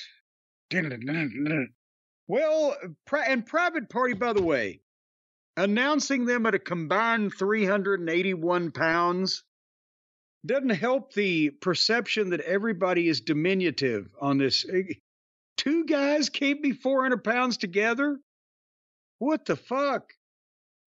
Anyway, and of course the Cucamonga Kids did a promo before the bell about how that a Private Party, among the things they called him, was a mid-card act. Anybody who uses the term act has never actually been in the legitimate, real professional wrestling business.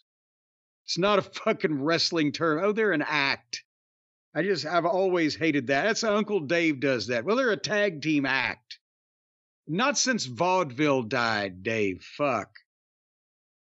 And then they went out to the stage and started doing overly choreographed, I'll boost you up, grab my foot, here we go, rah, rah, go state cheerleading routines on the stage. And then, for no reason, the Private Party guy did a flip dive off the top of the entranceway onto his opponents and his own partner.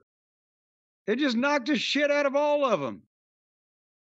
And then the two of them go to the ring, and of course it's the Knox, the corpse referee. He rings the bell to start the match. Why? If the match is not even going on and you can't even win this way, and of course you can't, why would you just climb up to the goddamn top of the entranceway, dive off the fucking thing onto the top of your own guy? And with all this going on, why would the referee then ring the bell to start the match after we've just had a four-way brawl on the stage with fucking dives from 20 feet in the air? It's just ridiculous. And they've made up all these alleged rules to attempt to justify some of it, but it's just, again, we can't ring the bell to start the match till the guys get in the ring. They just sprayed Agent Orange on the fucking guy, but as soon as he gets through the ropes, he'll be okay. His skin's peeling, but we're used to that. And then they do the souped up square dancing. The same spots they've been doing for years and years. I'm talking about the Buckaroos. And it's silence. It's silence. And there's the cartwheels and they don't have to tag. They just jump in or stay in, and they do the spots where everybody stands around and then runs around. And the people are kind of dead. And then every once in a while, if it fits their purposes, they'll tag, and then they'll go out and do flips off the barricade. And I wrote, is there a carbon monoxide leak in the arena? The crowd seems to be in a coma. Remember when the Bucks were getting reactions? It was the one thing you couldn't take away from them. Yeah, we hate their stuff, but the fans going to these shows are really reacting to them. They don't react to them at all. At all. Now they get upset if they win, but not for the reasons like, oh, the Dastardly Heels won. It's like, oh, fuck, more of these guys. Well, this match, I don't know how long it was. It seemed like it wouldn't end. The heels, the Buckaroos, seemed to outsmart the babyfaces most of the time. And then I don't know what the finish was, because I got to the part where they were fighting on the top turnbuckle. And one Private Party guy ended up holding the other Private Party guy on his shoulders like a chicken fight type of thing, like when the Road Warriors would set up the Doomsday device and the victim would be on the shoulders of Animal. But one guy has his partner on his shoulders, and then Nikki Jackson drop kicked the guy on the shoulders, and he gave his own partner a reverse Hurricane Rana. And when I saw that, I said, you know what? They can do the rest of this without me. And that had to be 20 or 30 minutes into this thing. So that's what I saw. You know, and I've got to be honest, the next one, Brian, I hate to say this, but Chris Jericho's match may have been my favorite of the night, simply because it was the least offensive and they actually did the right finish.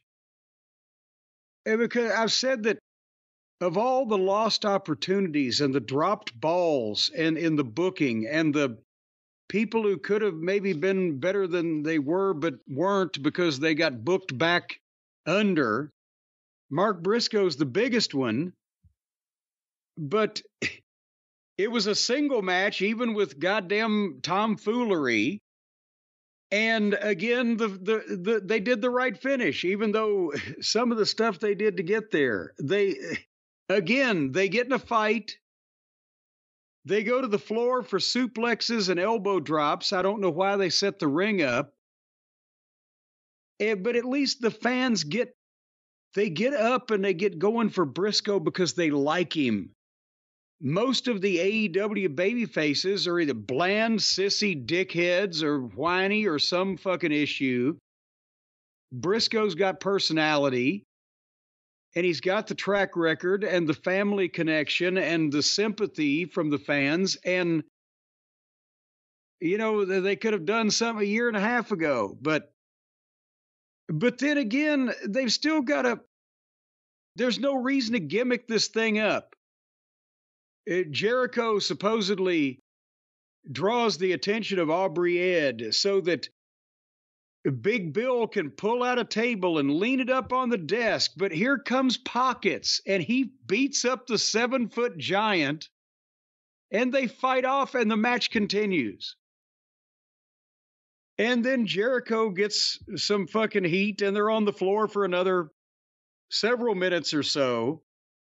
But did you notice Jericho taking over killed the crowd? They love to see Mark Briscoe do his shit, but when Jericho takes out, wake me up when Mark comes back. They like seeing Chris Jericho take a beating, is what it was. Well, you can look at it either way, but at least when Mark is doing something, there's more interesting shit going on, right? But anyway, then they gimmick up some more shit. Jericho gets the walls of Jericho, and Briscoe gets a rope break. And so then Brian Keith comes out and hits Mark Briscoe in the head with a baseball bat, but the end of it, like, you know, everybody hits that way, and gets a 2 count. And then here comes Rocky Romero and gloms Brian Keith, and they fight off. And now Mark can do the flip dive over the top rope on Jericho so they can break the table. And more false finishes. Jericho mocks Mark and the memory of Jay by doing a Jay driller and hits it and covers him. And I'm thinking, oh no. And it's a 2 count. And then Mark hulks up. And he fired back and made the comeback and hit the Death Valley Driver and the Froggy Bow and looked to the sky and hit the Jay Driller and 1, 2, 3. If there was 30 seconds of anything that was right about professional wrestling on this program, it was that 30 seconds. Your thoughts? They lost me after Orange Cassidy chased away Big Bill with multiple Superman punches. Happy Mark Briscoe won. I hope they do the right thing and get him the fuck away from Chris Jericho. And also, enough with this conglomeration shit. Just have him on his own as a single. Well, they put every bland, useless, you know, or somebody that Tony has either ruined with the booking or had no idea for out there so Mark can talk for him. But again, people were into Briscoe, and it was the least ridiculously overdone or choreographed thing they did all night. So, but we were now 3 hours and 15 minutes into this fucking pay-per-view and 4:45 overall with the pre-show. And we've still got this main event to persevere through. And they did the history package. Bryan Danielson and John the Plumber Moxley. The history package is supposed to kind of bring you up to date and explain the issue, why these guys are fighting, what they're mad about, what they're going for. Well, it recapped everything that has been done, but there was still no explanation of why that. What's Moxley talking about? Why did he do this to Danielson? Why did it have to be this way, or it didn't have to be this way? Or it's not our company anymore? Or I'm not a real boy Pinocchio, or whatever the fuck he's talking about. We still don't know, right, when we're getting in the ring for this match. Just wait until I fall in love with Shakespeare. He wouldn't be able to muddle his way through all the words. I don't know, for a guy that... Alas, poor Claudio. For a guy that acts like he has brain damage in a number of ways, he does have an extensive vocabulary. That's why he hates Danielson. He introduced him to books. It polluted his mind. So, did you notice that when they had Moxley enter through the bowels of the Tacoma Dome, they walked past a merchandise stand that was so empty they didn't even bother to turn the lights on? What the fuck? Hey, can I say something real quick here at the top? Please do. Right at the top. You know, you started calling him the plumber early on, and there was a while where he was just completely out of shape. It didn't look like he was working at it all. He did not look like a professional wrestler that would be as intimidating as his character should be or wants to be. He'd given up on life, yes. And I'm also not advocating for steroids. I'm not saying that steroids are the answer for everybody or saying that people are necessarily on them. But Moxley came out here with a new physique. I was about to say, he looked like he was on a health program of some type. He wasn't the pale, fleshy plumber that he was of some time back. And he shaped his facial hair a little differently. It stood out, but also, again, for the first time ever, he had fucking veins bulging on his biceps. I've never seen that on Moxley ever. So I've seen a few veins bulge on his head and neck. That's the only thing I'll give him credit for with this whole thing. If he's going to act like, and if he's going to be this badass character, he has to look it, and he's starting to look it. So the work's not there. I was about to say that he looks like a wrestler now, but the problem is he still wrestles like shit. And he still has these delusions and these choices he makes where, maybe is it the bank-addicted drug robber that's writing his material now because he expressed his admiration for that guy? He's the man. Just wait until he puts out a book of poetry. He has to. Much of Moxley in each of these. So then we hear the final countdown for possibly the final time. And he makes the entrance, and he's up on the turnbuckle as Bryan Danielson, and the fans are ready to sing, "It's the final count." But before they get there, Moxley jump starts it, and they go to the floor. And they have a big fight on the floor.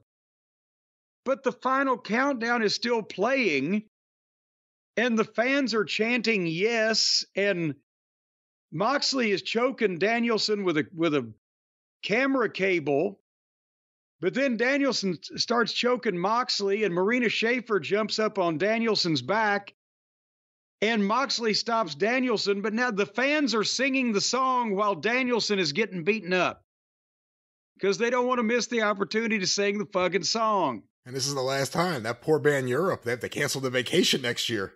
Oh, fuck. And the timeshare? You think they're going to be able to get out of that? But so now, and then they get in the ring and the referee calls for the bell. Even if they're going to do that, why don't they just do it once in the course of the night? It's every fucking match. And again, the people love Danielson, so they were with this. And Danielson has a way about him of keeping people's attention, even though someone else doing it might not be able to.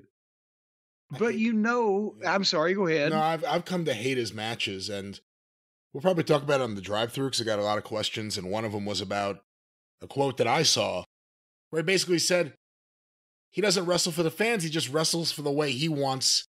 It's like a selfish thing, and he recognizes it. And it's really hit me lately. His matches have become slow, plodding, unnecessary at times matches to me. Well, but while he's in there with Moxley, which is the most egregious offender, because Moxley's going to do his style.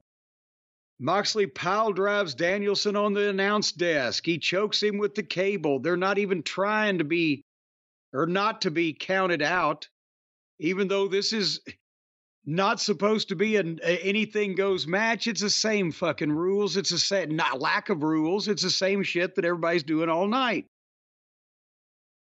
And Moxley gets a long fucking heat that's not that scintillating.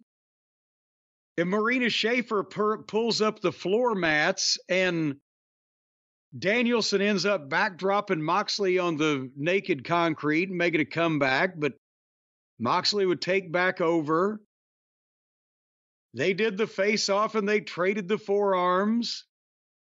I wrote, Danielson makes another comeback. More yes kicks. Please go home. And I mean, we were almost a half an hour in at this point. The yes kicks are slow. They're really, really slow. And, you know. Well, you don't want to blow the fans up if they're going, yes, yes, yes, yes, after 27 or 28 kicks. They're, you know. And then Marina Schaefer got kicked out of ringside for pulling Danielson's leg. I think they're pulling our leg. And the match kept going. That's the only thing I've seen Moxley sell in weeks. Was Marina Shafir getting kicked out of ringside. He acted worried. Yes. Apparently she knows something he doesn't want to get out. She knows something he doesn't. Jiu-jitsu. Do you think they're going to reveal that she's the one that's training him to beat all the Home Depot clerks? They haven't really explained anything about the relationship or why it just randomly started at all. Well, no. Exactly. But anyway, speaking of excessive, so Moxley then gives Danielson his double arm DDT finish on the floor on the concrete where the pads have been pulled up. And then rolls him in the ring and covers him and gets a 2 count. And I'm like, this is the guy who said, I need neck surgery by the end of the year. And so then they go more back and forth. And I wrote, I wasn't as tired of my last hernia surgery as I am of this match. And then Moxley gave him his finish in the ring and got a 1 count. And then Danielson gets up and spits in Moxley's face and slaps him. So Moxley just picked him up and gave him a gotch pile driver, you know, with a hook in the leg. Who was it that was doing that in recent years? It was doing the pile drivers like that. Maybe an ECW. Was it Claudio? Might have been Claudio, but it was somebody in ECW did it. But anyway, he gives him the gotch pile driver. He didn't cover him. He put on a chokehold from behind. So Danielson, in selling that choke wildly, like, oh my gosh, I've got to escape. I'm trying to get out. I can't get out. He killed the pile driver. Because after you've dropped a guy that needs neck surgery on his fucking head with a gotch pile driver, wouldn't he be incapable of selling that wildly? And why did you need to choke him? But nevertheless, he couldn't get the ropes. He fell down and the referee rang the bell. And the crowd was bullshit. They didn't like that one either. And not in the, oh my God, I can't believe he won way, but in the, what the fuck was that way? Yeah, I saw someone say this right after the match, and I laughed. They said, you know, it's kind of like that NWO throw garbage in the ring heat. I said, no, it's not like that at all. They didn't throw any garbage in the fucking ring. They were upset this happened. The garbage was already in the ring. They were upset this happened the way it happened. It wasn't just like, oh, the heels won, so the fans were upset. No, these are AEW fans. They were upset about the way it transpired. The finish and then the post-match, but the finish let a lot of people down, I think.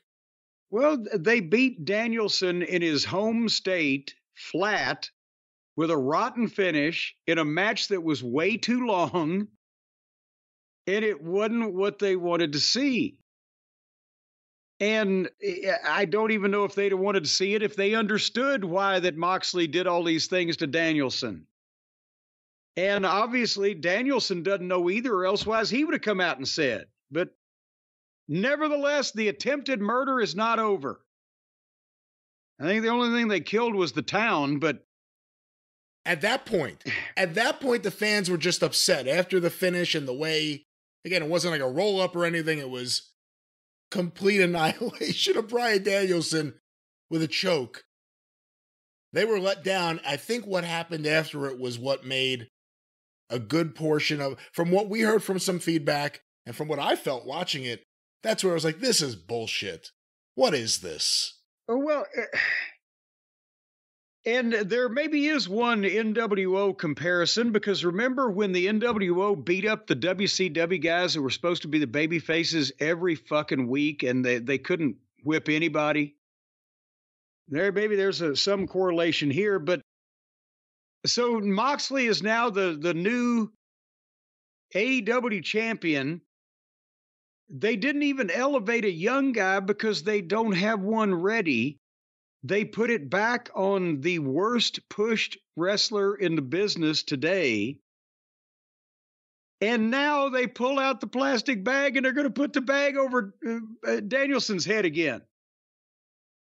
But here comes Wheeler Yuta and Darby Allin, and they hit the ring, and all four of the heels scatter like cockroaches. And you're thinking, well, wait a minute, there's four of them, two of the other guys, and when does Moxley ever sell anything? But then suddenly, Yuta, Wheeler Useless, gloms Darby with a knee and turns on him. If he was going to turn on him, why did he turn on him last week? Well, I don't. And then turn on him to become heel again. He was a heel who then suddenly was babyface because he didn't go along with the other heels, and now he's just a heel again. So it's not like this is any different than what he was. And he's a wishy-washy heel. And they duct tape Darby to the ropes in very sloppy fashion. But they duct tape him to the ropes, so then Moxley gives Wheeler the bag, and Wheeler puts it over Danielson's head. And security can't get in because they're playing King of the Mountain with them. And then here comes Private Party. Did you see what Moxley did to Private Party? Oh, no, I missed that. Here came Private Party, but out on the floor, Moxley front face locked both of them.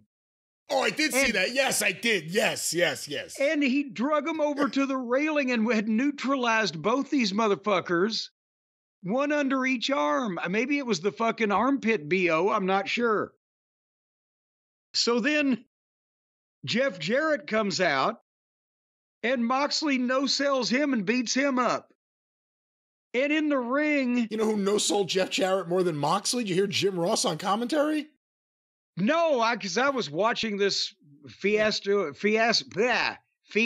unfold. What would he say? I'm paraphrasing, but Jeff Jarrett, oh no.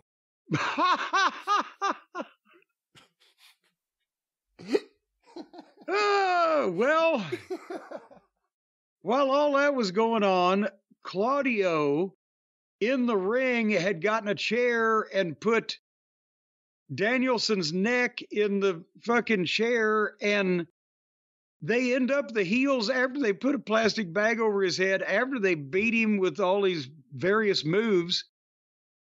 Then they Pillmanize his neck in the chair. And then more job guys, it could have been their top guys, there's no real difference, come in. And the heels leave through the arena, and then they do the long... If it had been a hot angle, it would have been great. But they did the deal where they wheel the stretcher out for the Danielson, and the stay with it when the EMTs are taping him to the backboard and treating him. And Sockface was trying to cry on commentary. I've seen Moxley for a long time. I've never seen this. This is so horrible. And the smartest audience in the business, and I use that term in the colloquialism of knowing the behind-the-scenes shit, not in terms of measuring intelligence quotient. The smartest audience in the business, an entire pay-per-view of mayhem and attempted murder and completely implausible shit is climaxed by over 45 minutes from start to finish of this goddamn match, and it took 3 attempted murders to finally send him out on a stretcher. And nobody even got stabbed with a screwdriver in this one. But what more can be fucking done? It's ridiculous. Is this going to get any heat on Moxley? I mean, any kind of money-drawing productive heat. Listen, he walked through the crowd. If this was done at any time where there was real heat, would he be able to just walk right back through the crowd? Even if he had Marina Shafir, I don't know if that would stop everyone. He wouldn't have been able to walk through the crowd. So instead, again, people know that crowd knows what's up. So they were just disappointed with what transpired and how it transpired. There was a groan when the plastic bag came out.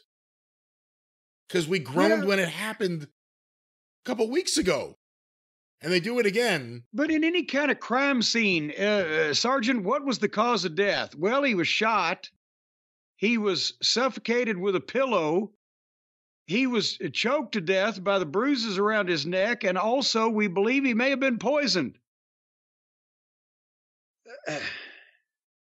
This is so bad. And the problem is, it's Tony Khan's fault for letting this on the show, for booking any of this, for being behind any of this. But the problem is Moxley, and I'll say it, Danielson, have really bad instincts when it comes to what's good for professional wrestling television. There's stuff they personally like, that they're personally marks for, and they try to bring it to the national stage without any idea of how to properly do execution. And this is what you get. And Tony Khan's not going to say no, and he's not smart enough to fix whatever's wrong, and he's not strong enough to say no to any of these guys wanting to do these things. It's important to note, Danielson put over Moxley here. That's Danielson's choice. Make no mistake, that's Danielson's choice. It could have been Darby. And, people think that it may eventually go to Darby. It could have been Darby here. You talk about putting over a younger guy. I'm not saying that's the perfect guy in the perfect world, but in AEW, there aren't too many people that it would really help. And I think this pay-per-view pleased the AEW fans that watch for work rate and pissed off people that watch to invest in any of the characters. I agree with you. All right, what do you think of the crowd reaction here? Again, just outside of Seattle. They didn't like it, but it's not just because they fucked the hometown guy. It's because there was an element to me of, we went through all that for this? Just choke him out. And It better be Shane McMahon at this point behind this. But where would Shane be? What landmark event does it take now to get Shane to show himself if this wasn't the place to reveal him if he had anything to do with it? I don't know, but that's the other thing. They're making it sound like Moxley's doing this on behalf of a greater cause, a bigger leader, a fearless leader. I'm not sure. It has to be. If it's like some fucking indie guy, it's going to be a problem.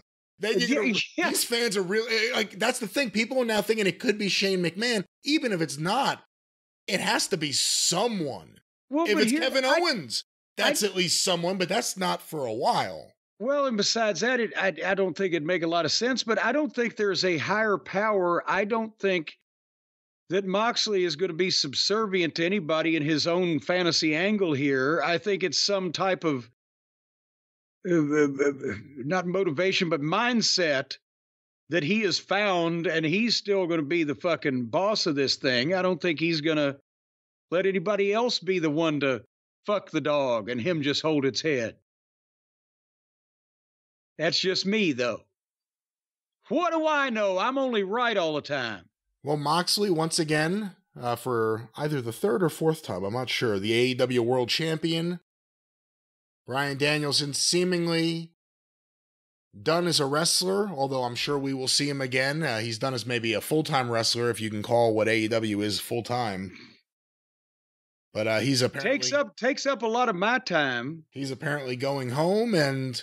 Well, and speaking of going home and coming back from home, MJF showed up to confront Daniel Garcia, but Adam Cole showed up to confront MJF, and now if Garcia put MJF out of action, but so did Adam Cole when the Devil people. So does that mean that basically Adam Cole and Daniel Garcia have both proven they can kick the shit out of MJF, but MJF is the only one that draws any ratings? Oh yeah, the misuse of MJF because of Tony Khan's booking is a major story over the last year. Whatever we want to say about the brochacho shit, and I say shit because I hated it. I didn't like it. Yeah. It was working. Like, I didn't like it, but it sold like more t-shirts than anything they've ever done. So there was an element of that, and then from MJF did that for him. Thank you very much. And then from that point forward, look at the way MJF was used before he left, when he came back, and then I guess the second time he came back. And now he's in this thing with Adam Cole and maybe Daniel Garcia, and I think he's on like a film set. I mean, again, he left the film set, and I saw there was a video on Twitter. Someone had him with the Adam Sandler movie. Is it Happy Madison? Is that it? Do you know?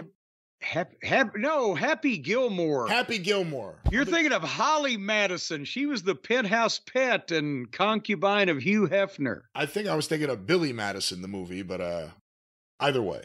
Well, you'd be happier with Holly. Probably so.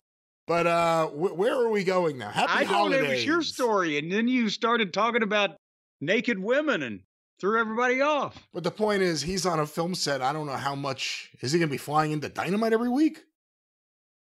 Well, Tony's got a plane, but boy, if I was MJF, I'd say, you know what? Why don't you let one of these other motherfuckers hospitalize me?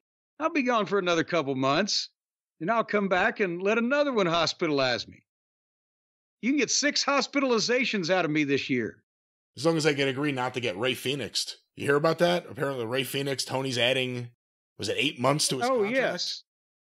Well, and you know, we mentioned that, Jesus, it's not like that he was overworking them while they were under contract. He probably paid them per capita more money than most people have ever made per match, like he does the rest of these guys. So I don't really have a lot of, sympathy at that level. Tony's not being a nice guy anymore. Imagine that. So one time he takes our advice and people get on him for it. He can't win. He really can't. No, well, he can't win. No, I'll agree with that too. But yeah, sometimes like a fucking maniac. Like a maniac Cornette out there with the Inokis. You're damned if you do and damned if you don't. He looked crazy out there with the Inokis. Absolutely batshit out of his fucking mind. If that guy came up to the police in a fucking Target parking lot, they would tase him. Well, you excited? One last question about all this. Are you excited? Are you filled with the jolts of electricity like you were tased at the idea of a Moxley and this heel stable of, well, just everyone he was doing stuff with already? Yuta and Claudio and Pac and Marina Shafir. Are you excited about this run? Is he, considering his lack of selling and everything else, the perfect guy? He doesn't sell anything, including tickets. Is he the perfect guy to be the top heel in the company right now? Well, good Lord. It's like the nicest guy in prison. Now he's got 4 men and a woman in his group that we don't know what the fuck's going on with and why they've suddenly begun acting this way and talking like this. But they've set up Darby Allin to be his next challenger. Maybe is this a short transitional Stan the Man Stasiak type of world title reign for Moxley? So, because they probably said, well, we don't want Darby to beat Danielson because no, they wouldn't say that because they're both baby faces. That makes too much sense. But I can't believe he's going to hold this thing for a long time. But now that he's got the strongest army in the company, don't they need to beef up the goddamn ass-kicking ability of the AEW babyface side? You got one group that's stabbing people with screwdrivers, and the other group that's fucking suffocating them. And what are the babyfaces doing? Rapping and fucking shooting videos. I think they need some ass kickers over on the babyface side. Well, they've got to do something different. We'll see what happens. But that was AEW WrestleDream. It's like a fever dream.